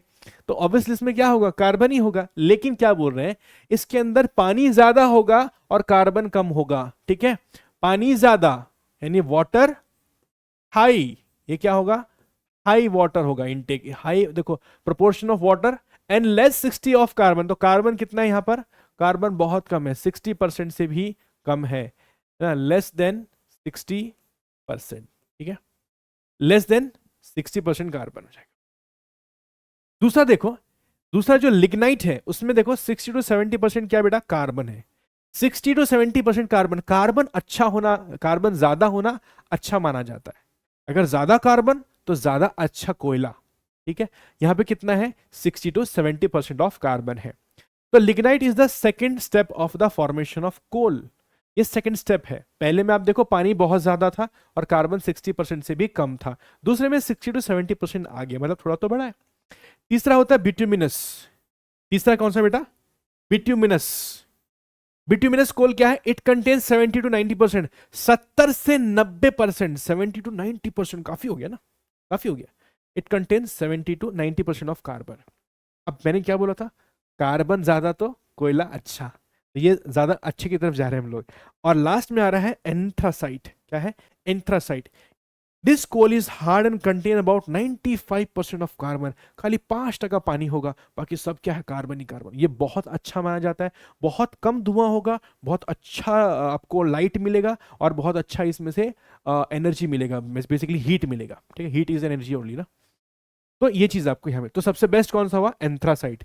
फोटो देख सकते हैं, पीट का कलर देखो, लिग्नाइट का कलर देखो, बिट्यूमिनस, और ये तो जो सबसे ज्यादा कार्बन जिसके अंदर है वो सबसे ज्यादा काला है, दिख रहा है ना। जिसके जो सबसे ज्यादा काला है वो एकदम, उसके अंदर कार्बन भी परसेंटेज ज्यादा है, इसमें कार्बन और कम, इसमें देखो और कम। ये तो एकदम थोड़ा थोड़ा लकड़ी जैसे दिख रहा है, ठीक है। तो इसमें क्या है? 60% से भी कम कार्बन होता है। इसमें थोड़ा ज्यादा हो गया, इसमें और ज्यादा, इसमें तो 95%, तो बहुत ज्यादा काला हो गया। काला है तो अच्छा है। हम काले हैं तो क्या हुआ, दिल वाले हैं, वो गाना सुना तुमने? तो वही है, काले हैं तो क्या हुआ, दिल वाले। काला है तो अच्छा है ना। दूसरा होता है चारकोल। चारकोल कैसे बनता है? Charcoal that is made from the animal. ये किससे बनेगा भाई? एनिमल से बन रहा, उसके बोन से, मतलब हड्डियों से और हॉर्न से। तो जो सींग होते हैं, भैंस के, गाय के सींग और उनके हड्डियां, उनसे क्या बनता है? ये कोयला बनता है, ठीक है। उसके अलावा on the other hand the charcoal is made from the plants, ठीक है। Charcoal is made from the plants form by the combustion of would, ठीक है। तो तीन चीजें यहाँ पे समझने के लिए, ठीक है। अब क्या बोल रहे हैं यहाँ पे, ध्यान से सुनो जरा।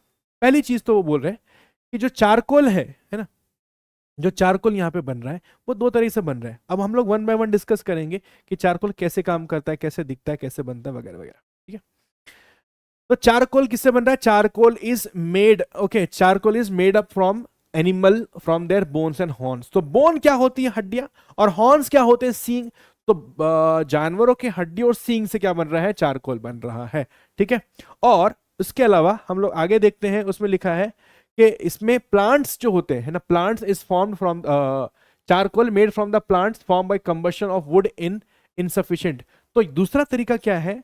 जो दूसरा तरीका है वो क्या है? यहाँ पे लिखा हुआ है कि जो प्लांट्स होते हैं, प्लांट्स को कंबशन करने का मतलब ये होता है जलाना।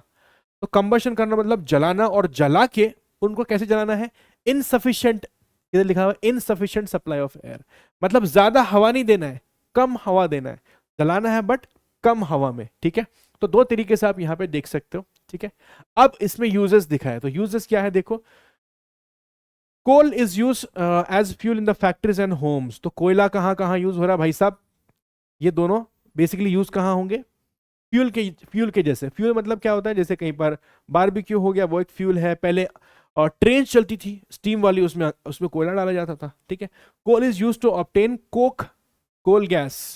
ठीक है, तो इससे आपको कोक और कोल गैस मिलेगी, आगे आप देखोगे कैसे मिलेगी।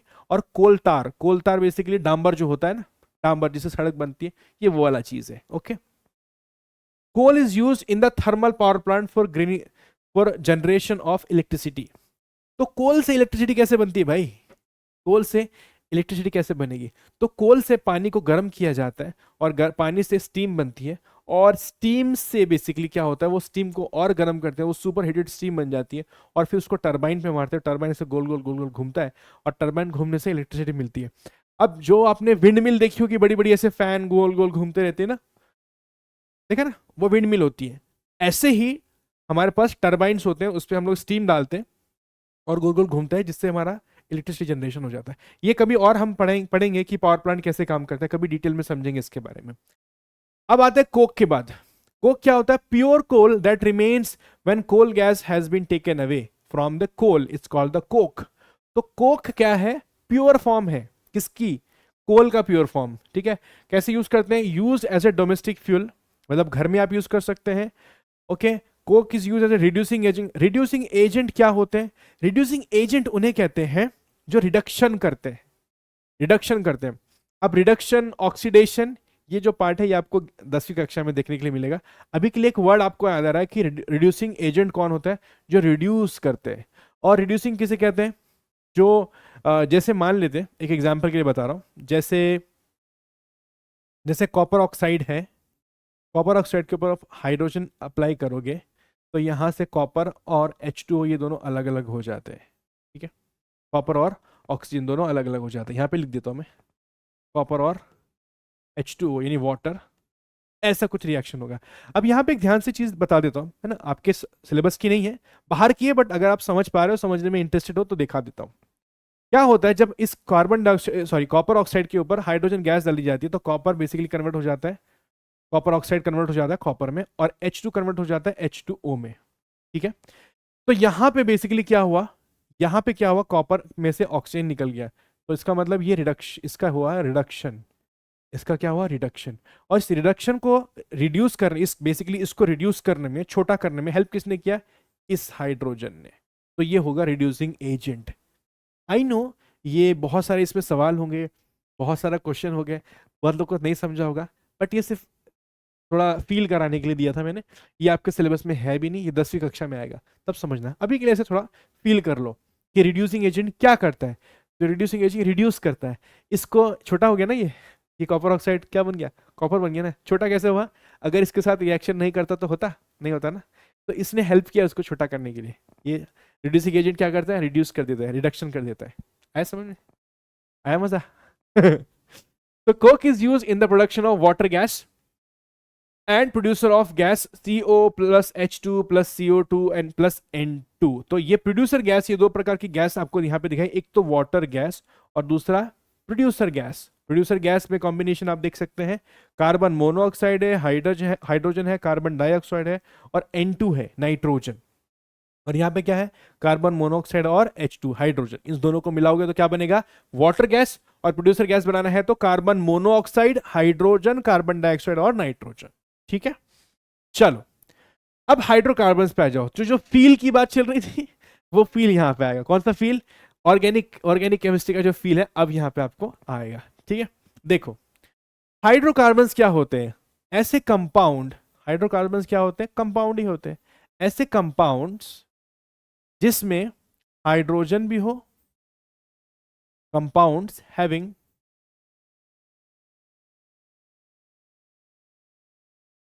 Hydrogen and carbon. ठीक है, इसको हम क्या कहेंगे, हाइड्रोकार्बन। क्यों कहेंगे, क्योंकि इसमें हाइड्रोजन होता है और कार्बन होता है। ठीक है, हाइड्रोजन होता है और कार्बन, इसको हाइड्रोकार्बन कहेंगे। तो जिस कंपाउंड में हाइड्रोजन होगा और कार्बन भी होगा उसे हम क्या कहेंगे, हाइड्रोकार्बन कहेंगे। ठीक है, क्या कहेंगे, हाइड्रोकार्बन, कार्बन। ठीक है भाई, बढ़िया, बढ़िया एकदम। एग्जाम्पल ली यहां पे देखो, एग्जाम्पल के लिए अगर आपको थोड़ा लेंदी लग रहा है लेक्चर तो आप पार्ट वाइज भी देख सकते हैं, एक पार्ट फिर दूसरा पार्ट फिर तीसरा पार्ट। बट ये पूरा मैं तो फुल लेंथ में रिकॉर्ड करूंगा, बट आप इसको पार्ट वाइज देख सकते हैं अगर आपको कहीं पर भी ऐसा लगा तो। ठीक है, बट है इंटरेस्टिंग, सिंपल सिंपल चीजें हैं आपके नाइन्थ में, लेकिन बहुत सारी चीजें ऐसी हैं जो नाइन्थ की 11वीं में मिलती है। तो आपको शायद ऐसा लग रहा होगा कि ये सब चीजें तो हमने देखी नहीं, पता नहीं। लेकिन क्या होता है ना, मैं आपको बताता हूँ कि आप ABCD जब सीखते हो तो आपको बताया जाता है A फॉर एप्पल। अब हो सकता है कि एप्पल की स्पेलिंग आपको याद ना हो सकता है पाइनएप्पल की स्पेलिंग आपको याद ना हो, बट आप धीरे धीरे आगे चलते हो, फिर एप्पल रिलेट करने लगते हो, तो स्टार्टिंग तो ए से ही होगा। अगर आप बोलोगे मुझे ए छोड़ो, मुझे डायरेक्ट एप्पल बताओ, तो एक स्टेप मिस हो गया। फिर आप बोलोगे यार ये एप्पल में ये क्या है, ऐसे लिखा हुआ है, वही ए है। ठीक है, तो कुछ इस तरह से है। यहाँ पे कुछ चीजें आएंगी, वो जब आप लेके जाओगे 10th में तो ज्यादा अच्छा क्लियर पिक्चर नजर आएगा। ठीक है, चलो यहाँ पे आप देख सकते हैं, इसको बोलते हैं लाइन स्ट्रक्चर, इसको बोलते हैं डॉट स्ट्रक्चर। ठीक है, क्या बोलेंगे, line structure and dot structure. इसको बोलेंगे लाइन स्ट्रक्चर। ठीक है, लाइन स्ट्रक्चर, और इसको क्या बोलेंगे, डॉट स्ट्रक्चर। ठीक है, अब डॉट स्ट्रक्चर को इसको क्यों बोलेंगे और उसको लाइन क्यों बोलेंगे, मैं इसको समझा देता हूं। यहां पर एक कार्बन है, 4 हाइड्रोजन से जुड़ा हुआ है। क्यों, क्योंकि कार्बन के पास होते हैं 4 electrons in the last shell. हमने सबसे शुरुआत में देखा था, उसका इलेक्ट्रॉनिक कॉन्फ़िगरेशन होता है 2,4, मतलब लास्ट शेल में होंगे 4 इलेक्ट्रॉन। अब 4 इलेक्ट्रॉन क्या करते हैं, ऐसे 4 बॉन्ड बना लेते हैं। 4 बॉन्ड बनाएंगे, इधर हाइड्रोजन के साथ, इधर हाइड्रोजन के साथ, इधर हाइड्रोजन, इधर हाइड्रोजन, तो ये बन जाता है CH4, मतलब एक कार्बन 4 हाइड्रोजन। एक कार्बन 4 हाइड्रोजन को मिला के क्या बना बेटा, ये बन गया CH4। इसको हम क्या कहते हैं, मीथेन। क्या बोलेंगे इसको, मीथेन। आगे चल के इसको डिटेल में समझेंगे। ठीक है, तो यहां पे शो क्या किया गया है, मैं आपको बता देता हूं। यहां पर शो क्या किया गया है, कार्बन के पास ये एक इलेक्ट्रॉन था, हाइड्रोजन के पास एक इलेक्ट्रॉन था। यहां पर कार्बन के पास एक है, यहां पर एक है, यहां पर एक है। हाइड्रोजन का एक इलेक्ट्रॉन, हाइड्रोजन का एक इलेक्ट्रॉन, हाइड्रोजन का एक इलेक्ट्रॉन। तो हुआ क्या है, इनके बीच में बना क्या है, इनके बीच में बना है एक बॉन्ड। क्या बना है, एक बॉन्ड। देखो यहां पर एक बॉन्ड, यहां पर एक बॉन्ड, ये बॉन्ड। ठीक है, समझ में आया। तो ये जो बॉन्ड आप देख रहे हो ये हमने लाइन से कनेक्ट किया है, इसलिए इसको लाइन स्ट्रक्चर कहते हैं। ठीक है, और यहां पे क्या हुआ है, ये हमारे पास भाई साहब थे, हमारे पास है यहाँ पे हाइड्रोजन, ये H है, बेसिकली दिख नहीं रहा होगा आपको बट मैं लिख देता हूँ, H, ये भी H, ये भी H।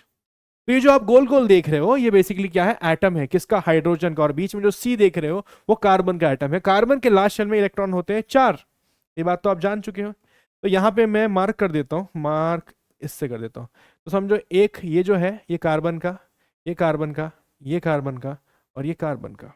और उसके बाद जो दूसरा है, उसके बाद जो दूसरा है ये वाला, ये वाला, ये वाला, ये और ये हाइड्रोजन के हैं। इससे क्या शो हो रहा है, इससे शो क्या हो रहा है, इससे शो 2 बातें होती हैं। पहली बात कि ये जो दोनों आप देख रहे हो, ब्लू वाला जो देख रहे हो, ब्लू लाइन वाला, और ये जो ऑरेंज वाला, ये कार्बन का ब्लू वाला है और हाइड्रोजन का ऑरेंज वाला। इन दोनों ने क्या बनाया है, एक बॉन्ड बनाया है। इन दोनों ने क्या बनाया है, एक बॉन्ड बनाया है। इन दोनों ने एक बॉन्ड बनाया है, इन दोनों ने एक बॉन्ड, और ये शेयर करके बनाया है। तो क्योंकि इन्होंने शेयर करके बॉन्ड बनाया है तो हमने डॉट से शो किया है, इसलिए डॉट स्ट्रक्चर कहलाता है। यहाँ पे लाइन से शो किया इसलिए लाइन स्ट्रक्चर कहलाता है। ठीक है, बस इतनी सी फर्क है। तो जो जो कंपाउंड जिसमें हाइड्रोजन और कार्बन होगा उसे हाइड्रोकार्बन्स कहेंगे। एग्जाम्पल के लिए मीथेन है, जैसे हमने यहां भी देखा, उसका स्ट्रक्चर 2 तरीके से बना हुआ था, एक होता है लाइन स्ट्रक्चर, दूसरा होता है डॉट स्ट्रक्चर। ठीक है, अब आगे चलते हैं, हाइड्रोकार्बन के बारे में कुछ बेसिक बातें हैं। देखो यहां पे लिखा है हाइड्रोकार्बन्स जो होते हैं, अब यहां पे कोवेलेंट कंपाउंड की बात आ गई। किसकी बात, कोवेलेंट कंपाउंड। अब कोवेलेंट कंपाउंड होते क्या, थोड़ा सा मैं आपको बता देता हूं यहां पे, ठीक है, जिससे आपको कुछ कंफ्यूजन ना हो। चलो, तो बच्चों कोवेलेंट कंपाउंड क्या होता है? कोवेलेंट, इसका नाम पहले देख लो, कोवेलेंट कंपाउंड, ठीक है। अब देखो कोवेलेंट कंपाउंड होता क्या है, इसको समझ लेंगे। एक आयनिक कंपाउंड होता है, एक कोवेलेंट कंपाउंड होता है। आयनिक का नाम सुने हो? नहीं सुना? आयनिक कंपाउंड का नाम तो सुना होगा आपने, क्या नहीं सुना? देखो, अगर नहीं सुना है तो मैं आपको दोनों ही बता देता हूं, जिससे चीजें एकदम क्लियर हो जाएंगी। कैसे क्लियर हो जाएगी? एकदम पानी जैसा। देखो आयनिक कंपाउंड क्या होता है, इसमें एक होता है मेटल, ठीक है, और इसमें एक होता है नॉन मेटल, ठीक है। तो एक हो गया मेटल, एक हो गया नॉन मेटल, दोनों कंबाइन करते हैं और क्या बनाते हैं? Ionic compound. जैसे कि मेटल में ले लेते हैं सोडियम, Na क्या होता है? सोडियम। और नॉन मेटल में से ले लेते हैं क्लोरीन, क्लोरीन क्या होती है? Non metal. तो मेटल नॉन मेटल जब दोनों कंबाइन करेंगे तो ये बनेगा NaCl। NaCl क्या होता है? हमारे घर में जो हम नमक खाते हैं ना, नमक, ये वही होता है। क्या होता है? नमक। यहां पे आयनिक कंपाउंड कैसे बना? एक मेटल और एक नॉन मेटल के बीच में। तो होता क्या है, जो मेटल होता है वो इलेक्ट्रॉन को लूज करता है। क्या करता है? इलेक्ट्रॉन को लूज। और ये क्या करते हैं? इलेक्ट्रॉन का गेन करते हैं। तो एक इलेक्ट्रॉन को लूज करेगा और दूसरा इलेक्ट्रॉन को गेन। ये क्या करेंगे? लूज करेंगे, मतलब छोड़ देंगे, और ये क्या करेंगे? इलेक्ट्रॉन को गेन करेंगे। तो एक इलेक्ट्रॉन लेगा और एक इलेक्ट्रॉन देगा, है ना। एक इलेक्ट्रॉन देगा और एक लेगा, जब दोनों लेने देने वाले मिल जाएंगे तो क्या बन जाएगा? आयनिक कंपाउंड बन जाएगा, ठीक है। डिटेल में कभी समझेंगे। और कोवेलेंट की मैं बात करूं तो इसमें क्या होता है, जैसे मेरे पास एक कार्बन है, कार्बन कार्बन के पास 4 इलेक्ट्रॉन है। कार्बन ने क्या किया, उसके पास आया हाइड्रोजन, हाइड्रोजन के पास एक इलेक्ट्रॉन था, उसने इसके साथ एक बॉन्ड बना लिया। फिर एक और आया, एक हाइड्रोजन, उसने इसके साथ एक बॉन्ड बना लिया। फिर एक और हाइड्रोजन आया, उसने इसके पास एक इलेक्ट्रॉन था, उसने इसके साथ बॉन्ड बना लिया। फिर और एक आया, उसने इसके साथ बना लिया,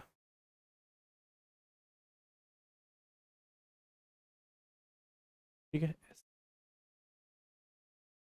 तो क्या हुआ यहां पे इलेक्ट्रॉन्स की शेयरिंग हुई। यहां पे क्या हुआ? शेयरिंग ऑफ इलेक्ट्रॉन हुआ। क्या हुआ बोलो? Sharing of electron. इलेक्ट्रॉन की शेयरिंग हुई। मतलब अब क्या हुआ, जो इलेक्ट्रॉन कार्बन का है और जो इलेक्ट्रॉन हाइड्रोजन का है, इन दोनों में क्या होगी? शेयरिंग होगी। तो अब ये वाला जो कार्बन का, ये वाला जो देखो इधर वाला, ये जो एटम है ना, ये जो कार्बन का, सॉरी इलेक्ट्रॉन है, ये जो कार्बन का इलेक्ट्रॉन है और ये जो हाइड्रोजन का इलेक्ट्रॉन है, अब ये दोनों किसके हो गए? ये दोनों इसके पास हो गए। और ये वाला, अब ये वाला जो इलेक्ट्रॉन है जो हाइड्रोजन का, वो भी इसमें कैलकुलेट हो जाएगा। तो हाइड्रोजन का पास, जो हाइड्रोजन का था वो तो हाइड्रोजन के पास रहेगा, बट हाइड्रोजन के साथ साथ उसने कार्बन का भी अपना ले लिया। तो हाइड्रोजन के पास एक था, अब हाइड्रोजन के पास कितने हो गए? 2। तो अब देखो यहां पर, ठीक है, अब देखो ध्यान से जरा, तो हमने क्या बोला, जो हाइड्रोजन के पास जो उसका इलेक्ट्रॉन था वो तो खुद का उसका रहेगा, लेकिन साथ साथ उसने कार्बन का भी अपना लिया, तो इसके पास 2 हो गए थे। अब कार्बन के पास कितना था? यहां एक, यहां पर एक, यहां पर एक, यहां पर एक, कितने हो गए टोटल? 4 हो गए। तो कार्बन के पास कितने इलेक्ट्रॉन्स थे? 4। और उसने किस किस किसके साथ यहाँ पे बॉन्ड बनाया? एक हाइड्रोजन इधर बनाया था, एक हाइड्रोजन के साथ इधर बनाया था, एक हाइड्रोजन के साथ इधर बनाया था। तो टोटल अब इसके पास कितने हो गए? पहले खुद के पास 4 और 4 ले लिया हाइड्रोजन के, टोटल कितने हो गए? 8। तो इसके पास 8 इलेक्ट्रॉन्स हैं, इसलिए इसका ऑक्टेट कंप्लीट और ये स्टेबल है। इनके पास 2 2 इलेक्ट्रॉन्स हैं, इनका ड्यूप्लेट कंप्लीट है, इसका भी ड्यूप्लेट कंप्लीट और इसका भी ड्यूप्लेट कंप्लीट। जब भी किसी को स्टेबल करना होता है तो ऑक्टेट या ड्यूप्लेट रूल का इस्तेमाल करते हैं। अभी के लिए आपको चिंता करने की जरूरत नहीं है, बट एग्जाम्पल के लिए मैंने आपको बता दिया, ठीक है, कि इस तरह से कोवेलेंट कंपाउंड काम करते हैं। तो कोवेलेंट कंपाउंड में क्या होती है? शेयरिंग। कोवेलेंट कंपाउंड में क्या होता है, कैसे बनता है कोवेलेंट कंपाउंड? इलेक्ट्रॉन की शेयरिंग करके बनता है बेटा। कैसे बनता है? शेयरिंग ऑफ इलेक्ट्रॉन से। किससे बनेगा? शेयरिंग ऑफ इलेक्ट्रॉन्स, मतलब इलेक्ट्रॉन्स को हम शेयर कर रहे होते हैं, ठीक है। अब जब इलेक्ट्रॉन को शेयर करते हैं तो कैसे बनते हैं? इसमें 3 प्रकार के बॉन्ड बनते हैं, ठीक है। 3 प्रकार से बॉन्ड बनेंगे। पहला, एक सिंगल बॉन्ड, ठीक है, सिंगल बॉन्ड। दूसरा, डबल बॉन्ड। और तीसरा, ट्रिपल बॉन्ड। तीसरा कैसा? Triple bond. तो सिंगल बॉन्ड क्या होता है, डबल बॉन्ड क्या होता है, और ट्रिपल बॉन्ड क्या होता है, इसको अगर समझना है तो एग्जाम्पल से मैं आपको समझाता हूं। देखो, सिंगल बॉन्ड जैसे कार्बन है, कार्बन कार्बन के बीच में एक सिंगल बॉन्ड ऐसे बना दिया, कार्बन कार्बन में एक सिंगल बॉन्ड। कार्बन कार्बन में एक डबल बॉन्ड समझो ऐसे बना दिया। और कार्बन कार्बन में एक ट्रिपल बॉन्ड ऐसे बना दिया, ठीक है। तो ये बेसिकली कार्बन कार्बन में होंगे ऐसा जरूरी नहीं है, ये और किसी में भी हो सकते हैं, एग्जाम्पल के लिए मैं बता रहा हूँ, ठीक है। जैसे आप अगर आप चाहो तो मैं इसको हटा के दूसरा बना के दिखा सकता हूँ। जैसे मान लेते हैं यहाँ पे हाइड्रोजन हाइड्रोजन के बीच में बॉन्ड बना, जिससे H2 बनता है। यहाँ पे ऑक्सीजन के बीच में, ऑक्सीजन ऑक्सीजन के बीच में डबल बॉन्ड बनेगा, ठीक है, जिससे O2 बनता है। और यहाँ पे नाइट्रोजन नाइट्रोजन के बीच में 3 बॉन्ड बनेंगे, जिससे N2 बनता है, ठीक है। तो ये बेसिकली दोनों आपस में कनेक्ट करेंगे, ये आपस में कनेक्ट करेंगे, ये आपस में, तो इससे H2 बनेगा, इससे O2 बनेगा, इससे N2 बनेगा। H2 मतलब हाइड्रोजन गैस, O2 मतलब ऑक्सीजन गैस, और N2 मतलब नाइट्रोजन गैस।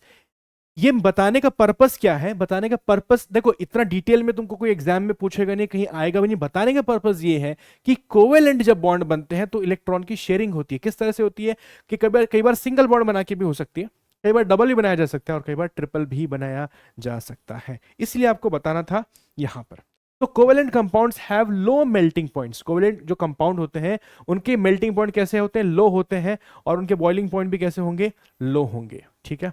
अगर आप आयनिक की बात करेंगे तो आयनिक में ये उल्टा होता है, मतलब वो हाई होते हैं। Generally they are insoluble in water and soluble in organic solvent. देखो यहां पे एक वर्ड लिखा है इनसॉल्युबल इन वाटर। तो जो कोवेलेंट कंपाउंड होंगे, जैसे मीथेन बना, अब मीथेन को पानी में डालोगे तो क्या होगा? क्या लिखा है? Insoluble in water. मीथेन एक गैस है जो जल सकती है, उसको अगर मैं पानी में डालूं तो पानी में क्या होगा? वो इनसॉल्युबल है, पानी में डिसॉल्व नहीं हो सकती, पानी से बाहर निकल जाएगी। और सॉल्युबल इन ऑर्गेनिक सॉल्वेंट, अगर कोई ऑर्गेनिक सॉल्वेंट मिला, जैसे हमने देखा था क्लोरोबेंजीन, उसमें डालोगे तो क्या हो जाएगा? डिसॉल्व हो जाते हैं।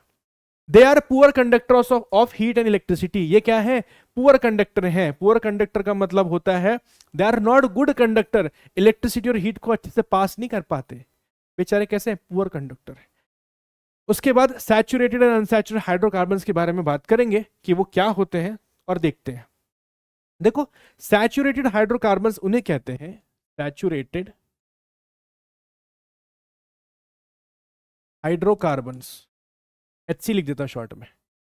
जैसे मेरे पास है C और इसने बॉन्ड बनाया है 4, तो ये क्या हो जाएगा? CH4, ठीक है। क्या बोलेंगे इसको? CH4, बराबर है।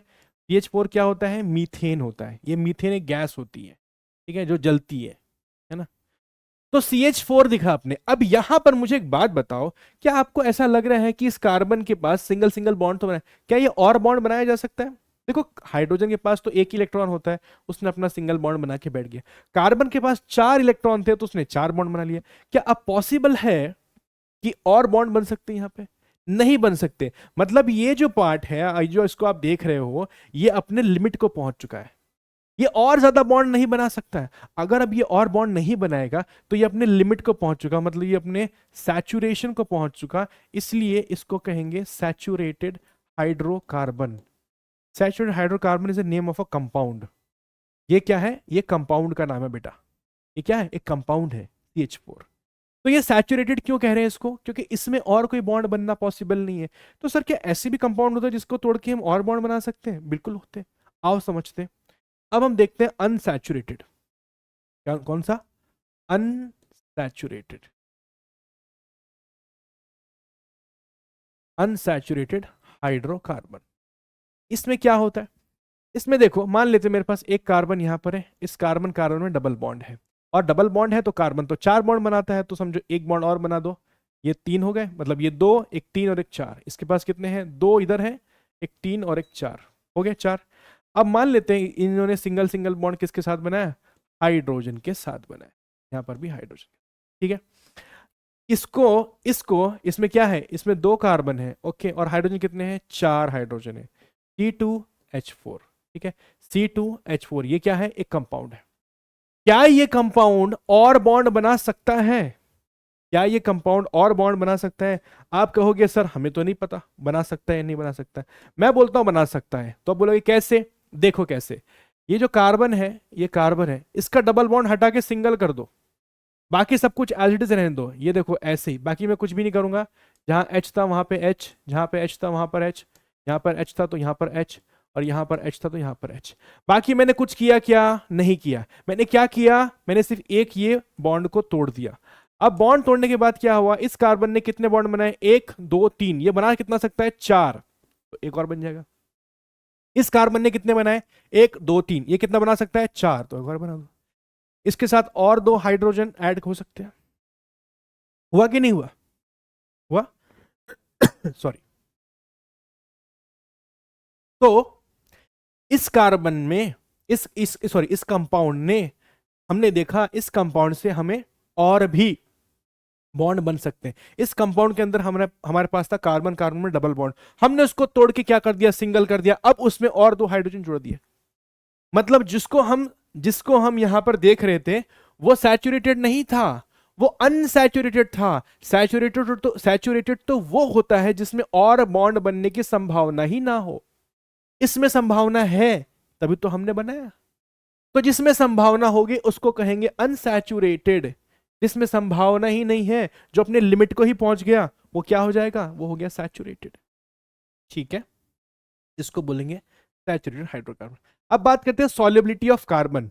कार्बन की सॉल्युबिलिटी के बारे में, तो यहां पर लिखा है कोल इन वाटर। हमने क्या किया है, हमने एक सिंपल सा एग्जांपल लिया यहां पर, और एग्जांपल में हमने देखा कि कोयला जो होता है, कोयले को हमने कहां डाला है, कोयले को हमने पानी में डाला। ये एक एक्टिविटी है बेसिकली, है ना, ये क्या है, एक एक्टिविटी है ना, एक एक्टिविटी है जो हमने यहाँ पे करके देखी है। तो क्या किया गया है, कोयले को हमने डाल दिया है पानी में। आप देख सकते हैं एक बड़ा सा हमने बीकर लिया, और बीकर के अंदर हमने क्या डाला, कोल पाउडर डाल दिया, कोयले का पाउडर डाल दिया। तो उसके अंदर क्या हो जा रहा है, वो है ना, उसके अंदर क्या हो जाएगा, वो डिजोल्व हो रहा है। वही चीज हमने यहाँ पर देखने के लिए देखा है। ठीक है, अब आगे चल के हम देखते हैं कि किस तरह से ये काम करता है। क्या ये डिजोल्व हो जाता है, क्या ये पूरा बाहर बाहर के बाहर दिखने लगता है, मतलब पाउडर तो डाला है इसके अंदर पानी के अंदर, लेकिन क्या होगा, क्या ये पूरा डिजोल्व हो जाएगा। यहाँ पे आप जो देख रहे हो, ये पूरा कोयले का पाउडर जाएगा अंदर, या पूरा घुल जाएगा, मिल जाएगा, ऐसा हो सकता है। हमने क्या देखा, हमने क्या सीखा, अभी आपको फिर से मैं बता देता हूं, फिर से याद दिला देता हूं कि hydrocarbons they are insoluble in water. कैसे होते हैं, पानी के अंदर तो इनसॉल्युबल होंगे, मतलब वो पानी के अंदर डिसॉल्व नहीं हो सकते। आपने पाउडर डाल तो दिया, यहां पर क्या किया आपने, आपने पाउडर डाल दिया, तो पाउडर डालने से क्या होगा, वो क्या कंप्लीटली मिक्स हो सकता है, मिक्स हो गया, लेकिन क्या डिसॉल्व हो सकता है, नहीं हो सकता है। तो ये पूरी तरीके से डिसॉल्व नहीं होगा भाई। ठीक है, यही इसका उद्देश्य था बताने का। अब यहां पर है कुछ रिएक्शंस। ठीक है, reaction of carbon with oxygen. ठीक है, reaction of carbon with oxygen. सबसे पहले हमने यहां लिया कोयला। कोयला तो समझते हो, कोयला लिया मैंने और कोयले को आग से जलाया। मतलब क्या किया मैंने, यहां पे कोयला लिया, मतलब कार्बन लिया और ऑक्सीजन के साथ उसका रिएक्शन करवाया, तो क्या बनेगा, कार्बन डाइऑक्साइड। क्या बना, कार्बन डाइऑक्साइड। अब इस कार्बन डाइऑक्साइड को हम लोग लिटमस पेपर से चेक कर रहे हैं। किससे चेक करेंगे, लिटमस पेपर से। तो कार्बन डाइऑक्साइड को लिटमस पेपर से चेक करने से हमें यह पता चलेगा कि ये कुछ एसिडिक नेचर का है। कैसे पता चलेगा कि ये कुछ एसिडिक नेचर का है, इससे ये पता चलता है। एसिडिक नेचर का मतलब क्या होता है, ये जो ब्लू लिटमस पेपर आप लोगे ना, ठीक है, यहाँ पे ब्लू लिटमस दिखाया है, ठीक है, अगर वो रेड में कन्वर्ट हो गया, ब्लू लिटमस अगर रेड लिटमस में कन्वर्ट हो गया, तो कलर चेंज हो गया। ठीक है, रेड लिटमस, तो बेसिकली रेड लिटमस अगर शो करता है तो क्या हो जाता है, एसिडिक बिहेवियर शो करेगा, या एसिडिक प्रॉपर्टीज शो करती है। तो इनिशियली अगर ये ब्लू है, जैसे इसमें CO2 गैस जाएगी तो क्या हो जाएगा, रेड लिटमस बन जाएगा, वो ब्लू से रेड रेड दिखने लगेगा। इसका मतलब वो, क्योंकि CO2 गैस थोड़ी सी कैसी होती है, एसिडिक होती है। ये चीज प्रूव करने के लिए हमने यहां पर ये चीज की। ठीक है, चले आगे। अब यहां पे है boiling, blowing air. Air blow की जा रही है कहां पर, देखो ये सबसे पहले जो पार्ट आप देख रहे हो इसको बोलते हैं लाइम वाटर। क्या बोलेंगे इसको, लाइम वाटर। क्या है ये, लाइम वाटर। लाइम वाटर क्या होता है, calcium hydroxide, CaOH whole twice, इसको क्या बोलेंगे, लाइम वाटर।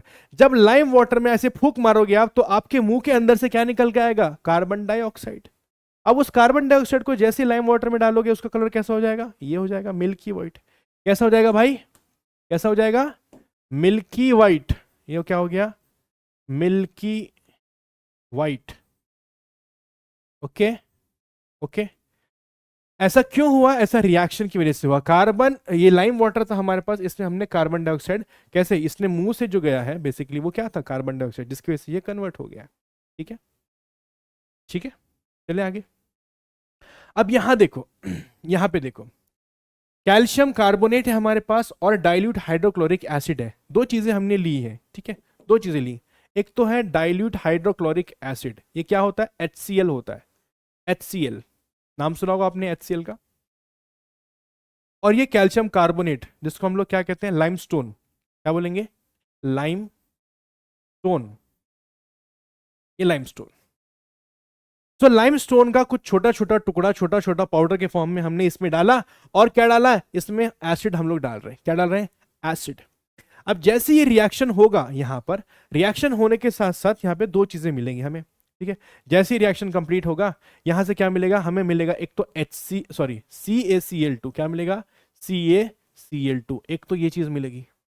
दूसरा इसमें से मिलेगा कार्बन डाइऑक्साइड गैस। अब कैसे मिलेगी, यहां से CO2 गैस निकलेगी, इस पाइप के थ्रू ऐसे जाएगी और यहां से अंदर आएगी, ठीक है, ऐसे। तो क्या होगा, ये CO2 गैस जैसी इसमें से आएगी, ठीक है, यहां पे लिखा है CO2 upward displacement of the air. तो यहां पे इसके अंदर ऑलरेडी अगर एयर है तो एक अपवर्ड डिस्प्लेसमेंट आपको देखने के लिए मिलेगा, ठीक है। जिसकी वजह से क्या होगा, अगर इसके अंदर आपको चेक भी करना है तो आप एक सोल्यूशन है चेक करने का। इसके अंदर आप, ये जो ट्यूब है खाली है, अगर इस ट्रांसपेरेंट ट्यूब के अंदर आप डाल दो, अभी हमने क्या डाला था, यहाँ पे क्या डाला था, ये देखो, ये वाला लाइम वाटर। इससे क्या होगा, जब CO2 उसमें ऐड होगा तो कलर क्या हो जाएगा, मिल्की वाइट। तो ऐसे भी चेक कर सकते हो, ठीक है, दोनों तरीके से आप चेक कर सकते हो। बेसिकली ये प्रिपरेशन करने के लिए कहा गया है कि CO2 बना के दिखाओ। तो CO2 बनाने के लिए उन्होंने क्या किया, यहाँ पे कलेक्ट किया। लेकिन आपको कैसे पता चलेगा CO2 आ रही है नहीं आ रही है, क्योंकि CO2 तो दिखती नहीं है, ठीक है। तो बेसिकली स्टार्टिंग में टेस्ट करने के लिए थोड़ा सा लाइम वाटर लग के चेक कर लो, हाँ वो मिल्की हो गया, बस हटा दो, फिर उसके अंदर भर लेना, ठीक है, ऐसा। चले आगे। अब कार्बन डाइऑक्साइड के बारे में कुछ बातें बताई जा रही है। कार्बन डाइऑक्साइड से रिलेटेड और जो कंपाउंड है, कार्बन से रिलेटेड और जो कंपाउंड है, उसके बारे में बात की जा रही है। Some more chemical properties of carbon dioxide. क्या कार्बन डाइऑक्साइड के बारे में बात की गई है, और कौन कौन से कार्बन के जो कंपाउंड होंगे उसके बारे में कौन कौन सी बातें, आओ देखेंगे। Sodium carbonate is formed when the carbon dioxide is pass through an aqueous solution of sodium hydroxide. Sodium hydroxide को में बेसिकली क्या यूज कर रहे हैं हम लोग, दो चीजें, नाम याद रखो, नाम सोडियम कार्बोनेट, ठीक है। अभी मैंने थोड़ी देर पहले, अगर आपको याद होगा, स्टार्टिंग में कार्बोनेट बोला था। मैंने बोला था जहां कहीं भी CO3 वर्ड आ जाएगा समझ जाना वो क्या है, कार्बोनेट है। अब आ गया सोडियम कार्बोनेट, तो कार्बोनेट के पहले सोडियम लगा दो, Na लगा दो, तो सोडियम कार्बोनेट बन जाएगा, है ना आसान। तो sodium carbonate is formed when the carbon dioxide is passed, CO2 gas को हम पास करेंगे through aqueous solution of sodium hydroxide. Hydroxide कैसे होता है, देखो ये NaOH, इसको बोलते हैं सोडियम हाइड्रोक्साइड। सोडियम हाइड्रोक्साइड में हमको क्या चाहिए भाई, हमको चाहिए CO2 गैस। इससे क्या बनेगा, इससे बनेगा सोडियम कार्बोनेट, ये बनेगा सोडियम कार्बोनेट Na2CO3, ठीक है। वो अच्छा नीचे लिखा है रिएक्शन मैं लिख रहा था, यहाँ पे ऑलरेडी रिएक्शन लिखा हुआ है, देखो, ये देखो, ये रिएक्शन ऑलरेडी यहाँ पर लिखा हुआ है, ठीक है। तो यही रिएक्शन है जो बनेगा बेसिकली, ठीक है, यही रिएक्शन बनेगा। तो ये देखो NaOH CO2 और इससे बना सोडियम कार्बोनेट और पानी, ठीक है, ये रिएक्शन है, उसका ये पार्ट है। दूसरा बोला है कि sodium bicarbonate is formed on passing CO2 through aqueous solution of sodium carbonate, ठीक है। इसका भी रिएक्शन यहाँ पर नीचे लिखा है, इसको मैं आपको दिखा देता हूं और मैं एक्सप्लेन भी कर देता हूं, ठीक है। इसको मैंने एक्सप्लेन नहीं किया ना, इसको मैं एक्सप्लेन भी कर देता हूं। देखो सबसे पहले क्या है, सोडियम बाइकार्बोनेट। अब देखो अगर कभी कंफ्यूजन हो कि यार कार्बोनेट और बाइकार्बोनेट में क्या डिफरेंस होता है ना, कार्बोनेट और बाइकार्बोनेट में क्या डिफरेंस है, अगर कभी कंफ्यूजन हो तो छोटी छोटी चीजें हैं बट याद रखने से फायदा होता है। देखो कार्बोनेट जब भी लिखा होगा CO3 ऐसा आपको देखने के लिए मिलेगा, और बाइकार्बोनेट होगा तो HCO3, एक मिनट, इसमें लिखा होगा CO3 और इसमें होगा HCO। डिफरेंस समझ में आ रहा है, डिफरेंस क्या है, सिर्फ H का डिफरेंस है। यहां पे एक इंटरेस्टिंग बात बताता हूं तुमको, ये जो बाइकार्बोनेट है ना, कई बार इसको हाइड्रोजन कार्बोनेट भी लिख देते हैं, क्या लिखते हैं, हाइड्रोजन कार्बोनेट। तो इस कार्बोनेट को तो नॉर्मल लिखा जा सकता है, बट इस बाइकार्बोनेट को हाइड्रोजन कार्बोनेट करके लिख देते हैं, क्योंकि इसमें H होता है। तो अगर कभी कभी ऐसा इस कार्बोनेट की जगह पे हाइड्रोजन कार्बोनेट ऐसा वर्ड आ जाए तो घबराना नहीं, डरना नहीं, है ना। ये मत सोच लेना ये क्या लिख दिया, है ना। बस आपको याद रहे, आपके नोटबुक में रहे, आपके नोट्स में रहे, ठीक है। ये दोनों क्या है, एक ही चीज है। हाइड्रोजन कार्बोनेट और bicarbonate is a same thing, ठीक है। चलो इस पे आ जाओ अब। तो क्या लिखा है, सोडियम बाइकार्बोनेट। पहले क्या था, सोडियम कार्बोनेट, ये सोडियम कार्बोनेट था। अब कार्बोनेट के पहले क्या लग जाएगा, बस H लग जाएगा, देख लो यहाँ पे। तो केमिकल इक्वेशन कैसे बना, यहाँ पे सोडियम, यहाँ पे 3 आएगा ऐसे। तो हमने क्या लिया, सोडियम कार्बोनेट लिया। एक सेकंड, क्या लिखा, sodium carbonate is formed on passing CO2 through aqueous solution of sodium carbonate. ये सोडियम कार्बोनेट है। सोडियम कार्बोनेट में हमने क्या डाला बेटा, H2O। एक्वस सोल्यूशन का मतलब होता है, एक्वस सोल्यूशन जब भी कभी आएगा उसका मतलब क्या होगा, पानी के अंदर कोई चीज डाली गई है। जैसे अगर मैं कहूं कॉपर सल्फेट का एक्वस सोल्यूशन, कॉपर सल्फेट का एक्वस सोल्यूशन, इसका मतलब क्या हुआ, कॉपर सल्फेट लिया, कॉपर सल्फेट पाउडर में होगा ब्लू कलर में। अब ब्लू कलर का पाउडर है, पानी में डाल दिया तो क्या हो गया, एक्वस सोल्यूशन में। बस ऐसे ही है। तो हमारे पास सोडियम हाइड्रोक्स सोडियम कार्बोनेट है, उसमें यहाँ पे वाटर ऑलरेडी दिखाया है और उसमें डाल दिया हमने CO2, तो ये एक्वस सोल्यूशन ऑफ क्या बना, एक्वस सोल्यूशन ऑफ जो हमारा सोडियम कार्बोनेट था उसमें क्या ऐड गया, CO2 कार्बन डाइऑक्साइड, जिससे क्या बनता है, सोडियम बाइकार्बोनेट या सोडियम हाइड्रोजन कार्बोनेट। ये उसका बेसिकली रिएक्शन है, ठीक है। अब इसके नाम भी है, ऐसा अगर आपको याद ना हो, जैसे आपने सुना होगा कि वॉशिंग सोडा और बेकिंग सोडा, खाने वाला, जैसे जो आप ढोकले में डालते हो, भजे में डालते हैं, वैसा वाला। तो देखो भजे वाला जो है उसको बाइकार्बोनेट याद कैसे रखोगे, baking soda bicarbonate, sodium bicarbonate होगा तो बेकिंग सोडा, और सोडियम सिर्फ कार्बोनेट होगा तो वॉशिंग सोडा। डिफरेंस कैसे याद रखोगे, बी वाला वर्ड से याद रखो, बी से बेकिंग, बाइकार्बोनेट आया तो बेकिंग, जहां पे बी नहीं है वो वॉशिंग, सिंपल है ना। चलिए आगे, चलो अब और चीज थोड़ा सा देख लेते हैं, uses of carbon dioxide. Carbon dioxide का क्या यूज भी हो सकता है कुछ, हमको लगता है कार्बन डाइऑक्साइड तो बहुत बेकार चीज होती है, लेकिन उसका यूज होता है बहुत अच्छे से। कहाँ यूज होता है आओ देखते हैं। तो सबसे पहले तो एरेटेड ड्रिंक्स बनाने में, है ना, पेप्सी कोला स्प्राइट, उसमें क्या होता है, CO2 ही ऐड करते हैं, है ना। क्या करते हैं, पानी में CO2 डालेंगे और फ्लेवर डालेंगे, बन जाएगी ड्रिंक। क्या बोलेंगे, ये देखो यहाँ पे, ये दिख रहा है, ये सब क्या है, ये हम लोग पीते हैं ना फैंटा है, ये है, वो है, कोका कोला है। पानी में क्या डाला, पानी में सिर्फ CO2 और फिर थोड़ा सा फ्लेवर, बस काम खत्म, पैसा हजम, और बहुत सारा शक्कर, है ना। शक्कर डालो, शक्कर के पानी में CO2 ऐड करो और थोड़ा सा कलर डालो, बस काम हो गया उसके बाद sodium solid carbon dioxide used as in cold storage and also keep milk and milk product and frozen substance cool during transport. It is also used to for getting special effects in a mist of dramas and movies. Solid carbon dioxide basically क्या होता है पता है, dry ice. दिखाता हूं photo, ये देखो, ये दिख रहे हैं, ये है बेसिकली ड्राई आइस, इसको क्या बोलते हैं, dry ice. Dry ice basically क्या होता है, सॉलिड कार्बन डाइऑक्साइड। तो CO2 को अगर आप सॉलिड कर लोगे तो कुछ ऐसा दिखेगा, इसमें से धुआं धुआं निकलते हुए नजर आता है, देखो जैसे दिख रहा है ना यहाँ पे, ये सब क्या, ये धुआं धुआं नजर आ रहा है। तो ये जो धुआं नजर आ रहा है ये बेसिकली क्या है, ये गैस, ये जो सॉलिड है डायरेक्ट कन्वर्ट हो रहा है गैस में, ये लिक्विड नहीं बनता, इस आइस का पानी नहीं बनता। इस आइस को आप कहीं पर भी लेके जाओगे ठंडा ही रहेगा, लेकिन इससे कभी पानी नहीं बनेगा। ये डायरेक्ट कन्वर्ट किस में होता है, डायरेक्ट कन्वर्ट होता है गैस में, ठीक है।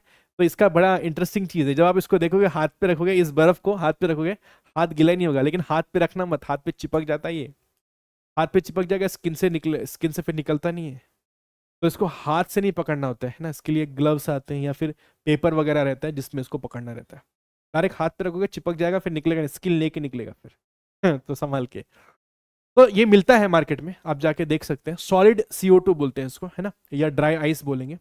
ज्यादा महंगा नहीं होता है, ऐसे 10-12 रुपए किलो ही होता है तो क्या करते हैं इसको कोल्ड स्टोरेज में रख देते हैं, जिससे क्या होता है, गीला भी नहीं होगा और ठंडा भी रहेगा। कितना इंटरेस्टिंग ना, कोई चीज गीली भी ना हो और ठंडी भी रहे, तो ये काम कर सकता है। कूलर के अंदर, है ना, हम लोग जो AC बनाते हैं, अभी आजकल बहुत सारे यूट्यूब पे बहुत सारा जुगाड़ है, तो उसमें ऐसा एक जुगाड़ दिखाया था कि बकेट के अंदर ये डाल दिया और बकेट में होल कर दिए। बकेट में क्या किया, पहले इसको डाल दिया और बकेट में 4-5 होल कर दिए, ऊपर से फैन चालू कर दिया। तो फैन से ठंडी ठंडी हवा, फैन से तो हवा फेंकेगा और नीचे जब वो हवा इसके ऊपर लगेगी तो वो ऐसे होल से बाहर निकल के जाएगी और रूम ठंडा हो जाएगा। या उसको आप डायरेक्शन भी दे सकते हो, किसी एक पर्टिकुलर डायरेक्शन में भी जा सकती है। तो लोगों का दिमाग है ऐसे अलग अलग इंटरेस्टिंग तरीके से।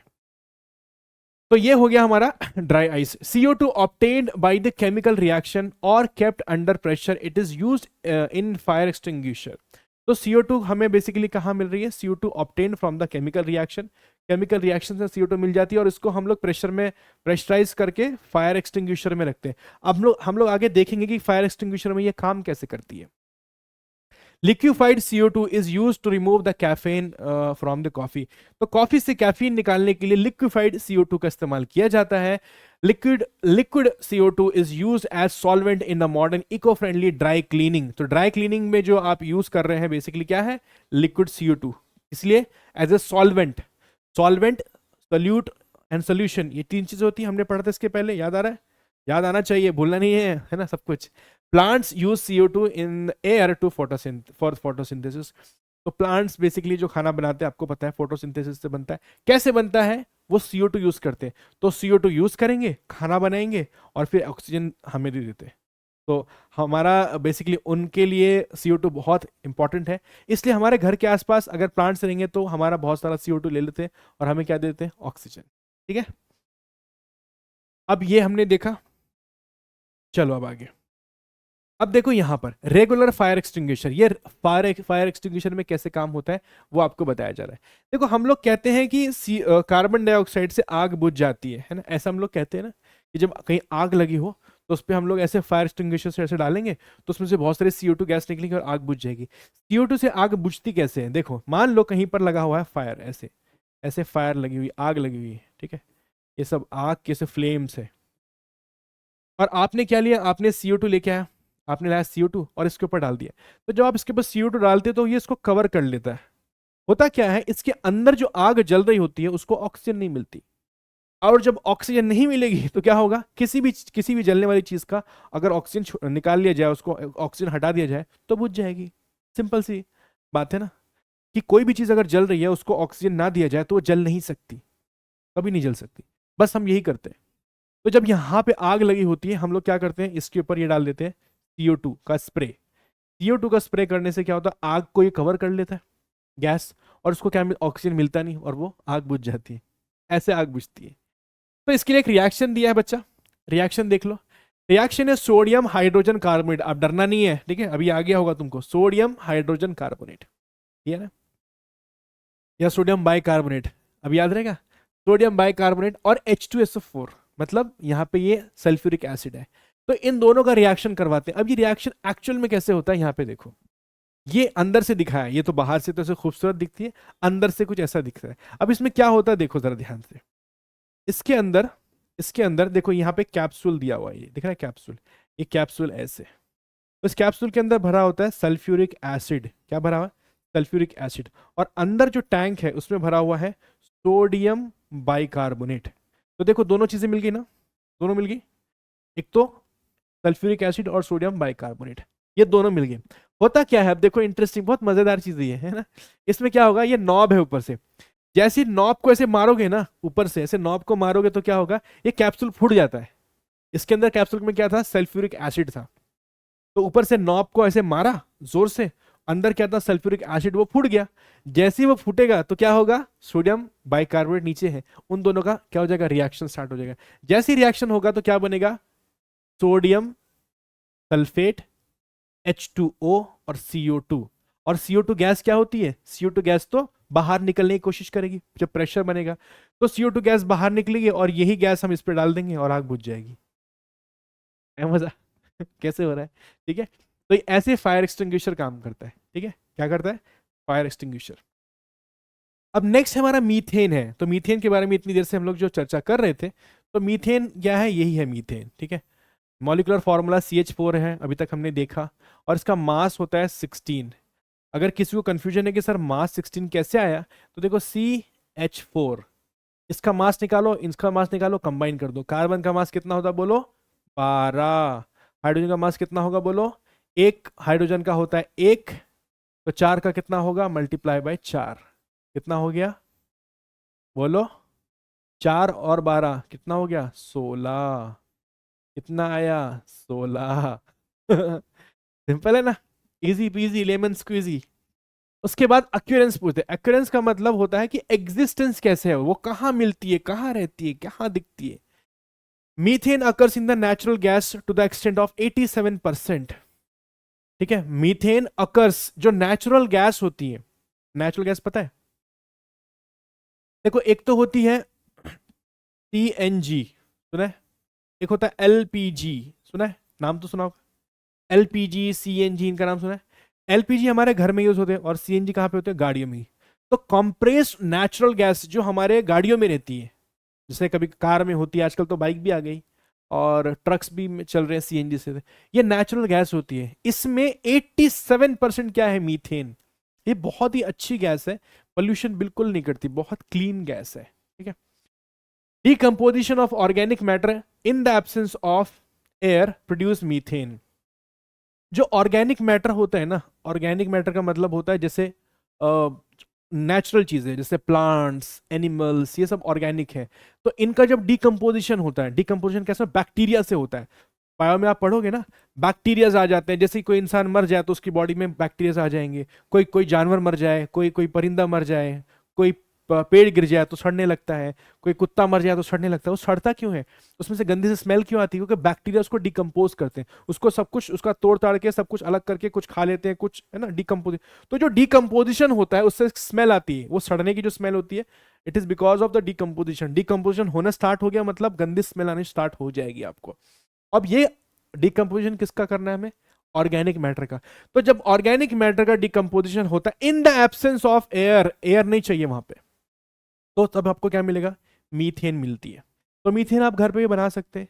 Methane is found in the coal mines, जहां से कोयला खोदा जाता है ना, कोयले की जो खदानें होती हैं उसमें से हमको मीथेन मिलता है। Methane is found at the surface of the marshy place.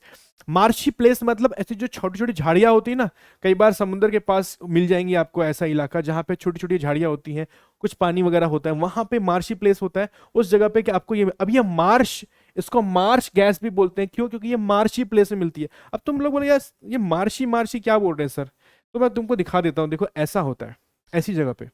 तो ऐसी जगह पे जैसे छोटी छोटी झाड़ियां हैं, यहाँ पर भी आपको देखने के लिए मिल सकती है। ठीक है। तो ये जो जगह है, ये जो जगह है ना, इन सारी जगह पे भी आपको गैस देखने के लिए मिल सकती है यहाँ पर। ठीक है। तो ये इनको मार्शी प्लेस कहते हैं, इसलिए इस गैस को इसको मार्शी प्लेस कहते हैं, तो गैस का नाम मार्श गैस हो जाता है ऐसे। On heating a mixture of hydrogen and carbon monoxide gas at 300 degrees Celsius in the presence of nickel catalyst, methane gas is formed. अगर आपको मीथेन गैस बनाना ही है लैब में, तो आपको क्या करना पड़ेगा? आपको लेना पड़ेगा हाइड्रोजन। ठीक है, mixture of hydrogen and carbon monoxide. Hydrogen and carbon monoxide का मिक्सचर ले लो और उसको 300 डिग्री पे गर्म करो। और जब आप गर्म कर रहे होंगे तो उसमें एक निकल भी डाल देना। निकल क्यों? कैटलिस्ट बन जाएगा। कैटलिस्ट क्या करता है? रिएक्शन का स्पीड बढ़ा देता है। अभी बताया था ना, कैटलिस्ट रिएक्शन की स्पीड को बढ़ा देगा, थोड़ा फास्ट काम हो जाएगा और उससे क्या मिलेगी हमें? मीथेन गैस मिल जाएगी। और दूसरा फ्रैक्शनल डिस्टिलेशन, जो आपने 8वीं में पढ़ा होगा, 7वीं में पढ़ा होगा, उससे आपको क्या करना है? नेचुरल गैस जो होती है, नेचुरल गैस में से आपको मीथेन गैस निकाल सकते हैं। क्योंकि मैंने बताया नेचुरल गैस में से 87% क्या होती है? मीथेन ही होती है। तो नेचुरल में से हम लोग निकाल सकते हैं। फ्रैक्शनल डिस्टिलेशन एक प्रोसेस होता है, उसके थ्रू इसको निकाला जा सकता है। ठीक है। यहां पे कुछ उसके बाद उसकी प्रॉपर्टीज है कि मेल्टिंग पॉइंट कितना होता है? -182 माइनस। इसको फ्रीज करना है तो माइनस में जाना पड़ेगा। ठीक है। बॉइलिंग पॉइंट भी -1, मतलब ये ऑलरेडी बॉइल होके रूम टेम्परेचर जो हमारा उस पर आ चुकी है, तो -160 पे ही बॉइल हो जाती है। -160 पे रूम टेम्परेचर होगा 20-22 डिग्री, तो उस पर तो ऑलरेडी गैसेस फॉर्म में ही मिलेगी ना। इट इज कलरलेस, दिखती नहीं है, आसपास भी होगी तो नजर नहीं आएगी। The density of the liquid methane less than that of water. तो अगर ये, इसकी डेंसिटी पानी से कम है, पानी से कम डेंसिटी किसी भी चीज की होगी तो पानी के अंदर रुकेगी नहीं। अभी हमने डायमंड की देखी, डायमंड की 3 थी, पानी का 1 है। डायमंड की डेंसिटी 3, पानी की 1, तो भारी कौन हुआ? डायमंड। तो डायमंड पानी में डूब जाएगा। और ये क्या है? पानी से हल्की है, तो पानी के हल्की रहेगी तो पानी में डूबेगी क्या? नहीं, बाहर आ जाएगी। तो मीथेन क्या लिखा है, the density of liquid methane is less than that of water, तो क्या होगा, ये पानी में जाएगी नहीं, बाहर निकल जाएगी। एंड इसीलिए methane is sparingly soluble, sparingly मतलब बहुत थोड़ा बहुत हल्का फुल्का, तो मीथेन बहुत कम ही पानी के अंदर सॉल्युबल होती है। It is highly soluble in organic solvent like gasoline, ether and alcohol. ये अल्कोहल, ईथर, ये गैसोलीन, ये ऑर्गेनिक कंपाउंड है, हम पढ़ेंगे आगे चल के 10वीं क्लास में। Methane is a gaseous state at room temperature. भाई जब ये बॉइलिंग पॉइंट ही 161 माइनस में बॉइल हो रही है, तो बॉइल होने के बाद क्या मिलेगा, गैस। तो रूम टेम्परेचर कितना है 20। भाई जो -160 में बॉइल हो सकता है, रूम टेम्परेचर तो बहुत ज्यादा है उसके लिए, तो ऑब्वियसली वो गैसियस स्टेट में ही होगी। ठीक है, कुछ केमिकल प्रॉपर्टीज है मीथेन के बारे में यहाँ पे लिखा है, जैसे कि क्लोरीनेशन है, मीथेन हाई इन्फ्लेमेबल है, मतलब मीथेन अच्छे से जल सकती है, मीथेन को जलाओगे तो बढ़िया तरीके से जलेगी, ऐसे नहीं है कि थोड़ा जल गया बुझ गया। हाईली इन्फ्लेमेबल है, मतलब इसीलिए जो हम गाड़ियों में यूज करते हैं वो मीथेन यूज करते हैं, मतलब जो सीएनजी होता है बेसिकली, इस सीएनजी में क्या होता है 87%, क्या होगा 87% मीथेन है। ठीक है, इसीलिए हम लोग इसको इसको क्योंकि ये highly inflammable, it burns by reacting oxygen, तो ऑक्सीजन दोगे तो जल जाएगी, और फ्लेम कैसे आएगी, ब्लू कलर की, bluish flame. In this reaction 213 kilo calorie per mole of the heat is given out. ये आपको समझ में अगर आया तो ठीक, नहीं आया तो कोई टेंशन की बात नहीं है। बेसिकली ये हीट की बात कर रहे हैं कि 1 मोल से 213 किलो कैलोरी हीट जनरेट हो जाएगी, और मीथेन बर्न्स कंप्लीटली, पूरी तरीके से जल जाता है। तो एक बहुत अच्छी बात है, जब कुछ चीजें पूरी तरीके से नहीं जलती ना, तो उसमें फिर रेसिड्यू दिखते हैं, और वो अच्छा नहीं होता हमारे लिए। ठीक है, ठीक है। उसके बाद केमिकल रिएक्शन की अगर मैं बात करूं तो यहाँ पे देखो, ये CH4 है, मीथेन है, ऑक्सीजन के कांटेक्ट में आने के बाद क्या बना यहाँ पर, CO2 H2O और हीट, ये रिएक्शन है, बीच में एरो है यहाँ पर। ठीक है, ऐसा ऐसा।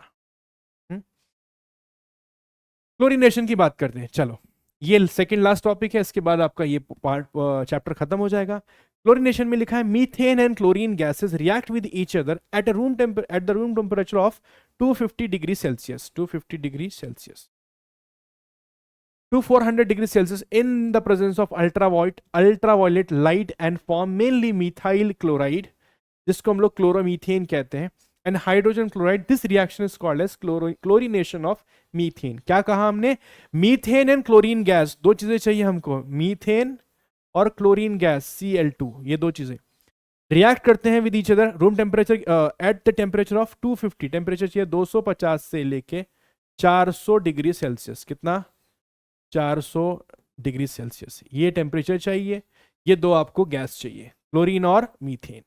अब क्या करना है, इन the presence of ultraviolet light form mainly methyl chloride, इससे क्या बनेगा, मिथाइल क्लोराइड बनेगा, मिथाइल क्लोराइड बनेगा, जिसको हम लोग बोलते हैं क्लोरोमीथेन।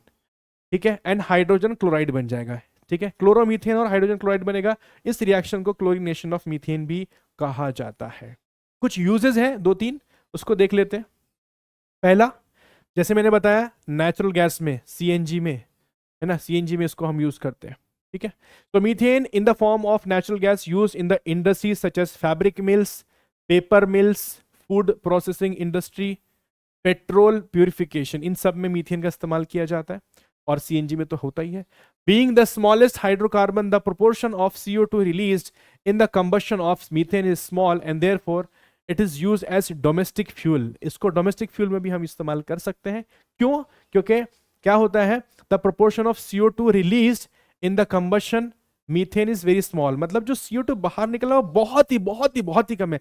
भाई कम से कम कार्बन डाइऑक्साइड अगर रिलीज होगा, कम से कम अगर होगा, तो क्या होगा, हमारे लिए अच्छा है, इसलिए हम इसको क्लीन फ्यूल भी बोलते हैं। तो क्लीन फ्यूल है तो हमारे लिए बहुत बढ़िया है। Methane is use for production of organic compound such as ethanol, methyl chloride और मिथिलीन क्लोराइड एंड एसिटिलीन। तो ये जो हमने यहाँ पे नाम बताए हैं, ये क्यों नाम बताया, बिकॉज मीथेन जो है उसको हम यूज करते हैं इन सब का प्रोडक्शन के लिए, इन सब को बनाने के लिए मीथेन का इस्तेमाल किया जाता है। ठीक है, उसके बाद लास्ट टॉपिक है आपका बायोगैस। बायोगैस बेसिकली क्या है, एक बायोगैस यहाँ पर एक प्लांट दिखाया है, और प्रोडक्शन कैसे होता है वो दिखाया है, और मीथेन गैस कैसे प्रोडक्शन होता है वो बताया है। तो सबसे पहले इसको समझ लेते हैं, है ना, क्या लिखा है, तो बायोगैस प्लांट प्रोडक्शन में क्या होता है, production of biogas is an anaerobic, anaerobic मतलब जहां पे एयर नहीं होगी वहां पे वो प्रोसेस है। It takes place in two stages. Production of acid, सबसे पहले एसिड प्रोड्यूस होता है। The microbes act on the biodegradable complex organic compound and produce organic acid. तो सबसे पहले क्या होगा, जो भी हमारे पास ऑर्गेनिक कंपाउंड है, जैसे मैंने आपको बताया जो जो नेचुरल चीजें हैं, जब भी हमें बायोगैस, ये जो प्लांट आप देख रहे हो इसमें कुछ भी प्लास्टिक डाल के काम नहीं चलेगा। प्लास्टिक डालो या रबर डालो, हमें डालने ऑर्गेनिक, जैसे कि फूड का बचा हुआ कचरा, बचा हुआ खाना, ये सब जो चीजें हैं, या जो पेड़ के पत्ते हैं या लकड़ियां हैं, इस तरह की चीजें, लकड़ियां भी नहीं लेकिन जो इजी डिकम्पोज हो जाए वैसी वाली चीजें डालो। जैसे कि पेड़ के पत्ते हो गए, सब्जियों के छिलके हो गए, बची हुई सब्जी हो गई, वो सब इसमें आप डाल सकते हैं। उससे क्या होगा, माइक्रोब्स जो होते हैं वो धीरे धीरे उसको डिकम्पोज करना शुरू करते हैं और एसिड मिलता है। उसके बाद क्या होगा, मीथेन गैस का प्रोडक्शन कैसे होगा, methanogenic bacteria act on the organic acid to produce methane gas. तो उस एसिड के ऊपर फिर क्या होता है, जो मिथेनोजेनिक बैक्टीरिया होते हैं वो उसके ऊपर एक्ट करते हैं, जिससे क्या निकलता है बेटा, जिससे बनता है हमारे पास मीथेन गैस। और ये मीथेन गैस को हम यूज कर सकते हैं क्योंकि ये काफी क्लीन गैस होती है, और इसको फिर हम बाद में यूज कर सकते हैं सीएनजी में, इंडस्ट्रीज में, पेपर्स मिल में, फैब्रिकेटर, बहुत सारी जगह पे इसको इस्तेमाल किया जा सकता है। तो ये पूरा का पूरा उसका आउटलेट है, ठीक है। तो ये है बायोगैस का प्लांट, ठीक है, जिसमें से आप देख सकते हैं यहां से गैस बाहर निकल रही है और एक जगह से हम लोग चीजें ऐड करते जाते हैं। जैसे ओवरफ्लो हो जाए तो यहाँ पे ओवरफ्लो का भी सिस्टम दिया है। ये स्लैब का कवर है, ठीक है, यहाँ से जो स्लरी वगैरह है वो आप देख सकते हैं, और कुछ मिक्स करना है तो यहाँ डाल सकते हैं। इनलेट ये वाला पार्ट है, यहाँ से जाएगा, मिक्सचर होगा, और बाद में यहाँ पे आप जो पेंट स्लरी वो रहेगी। कुछ ओवरफ्लो हो गया तो इंडिकेशन यहाँ पे है। अगर सब कुछ ठीक है तो गैस जनरेट हो रही है, तो इस यहाँ से गैस निकलती रहती है, ठीक है। और एक अंडरग्राउंड डाइजेस्टर टैंक है, जो एक्सेस है वो अंदर जाके डाइजेस्ट हो जाएगा। तो ये था आज आपका लेक्चर, जो हमने पूरी तरीके से एक कंप्लीट रिवीजन फॉर्मेट में इसको ले लिया, पूरा सारे के सारे टॉपिक को हमने रिवाइज कर लिया। अगर आपको इसमें और डिटेल में समझना है तो ये ऑलरेडी यथार्थ 1.0 में डिटेल में एक एक पार्ट में हमने बनाया, वहां पे भी जाके आप चेक कर सकते हैं। तो कैसा लगा आपको लेक्चर, मुझे कमेंट करके बताना। फिर मिलते हैं हम लोग नए नए वाले चैप्टर में, तब तक बाय।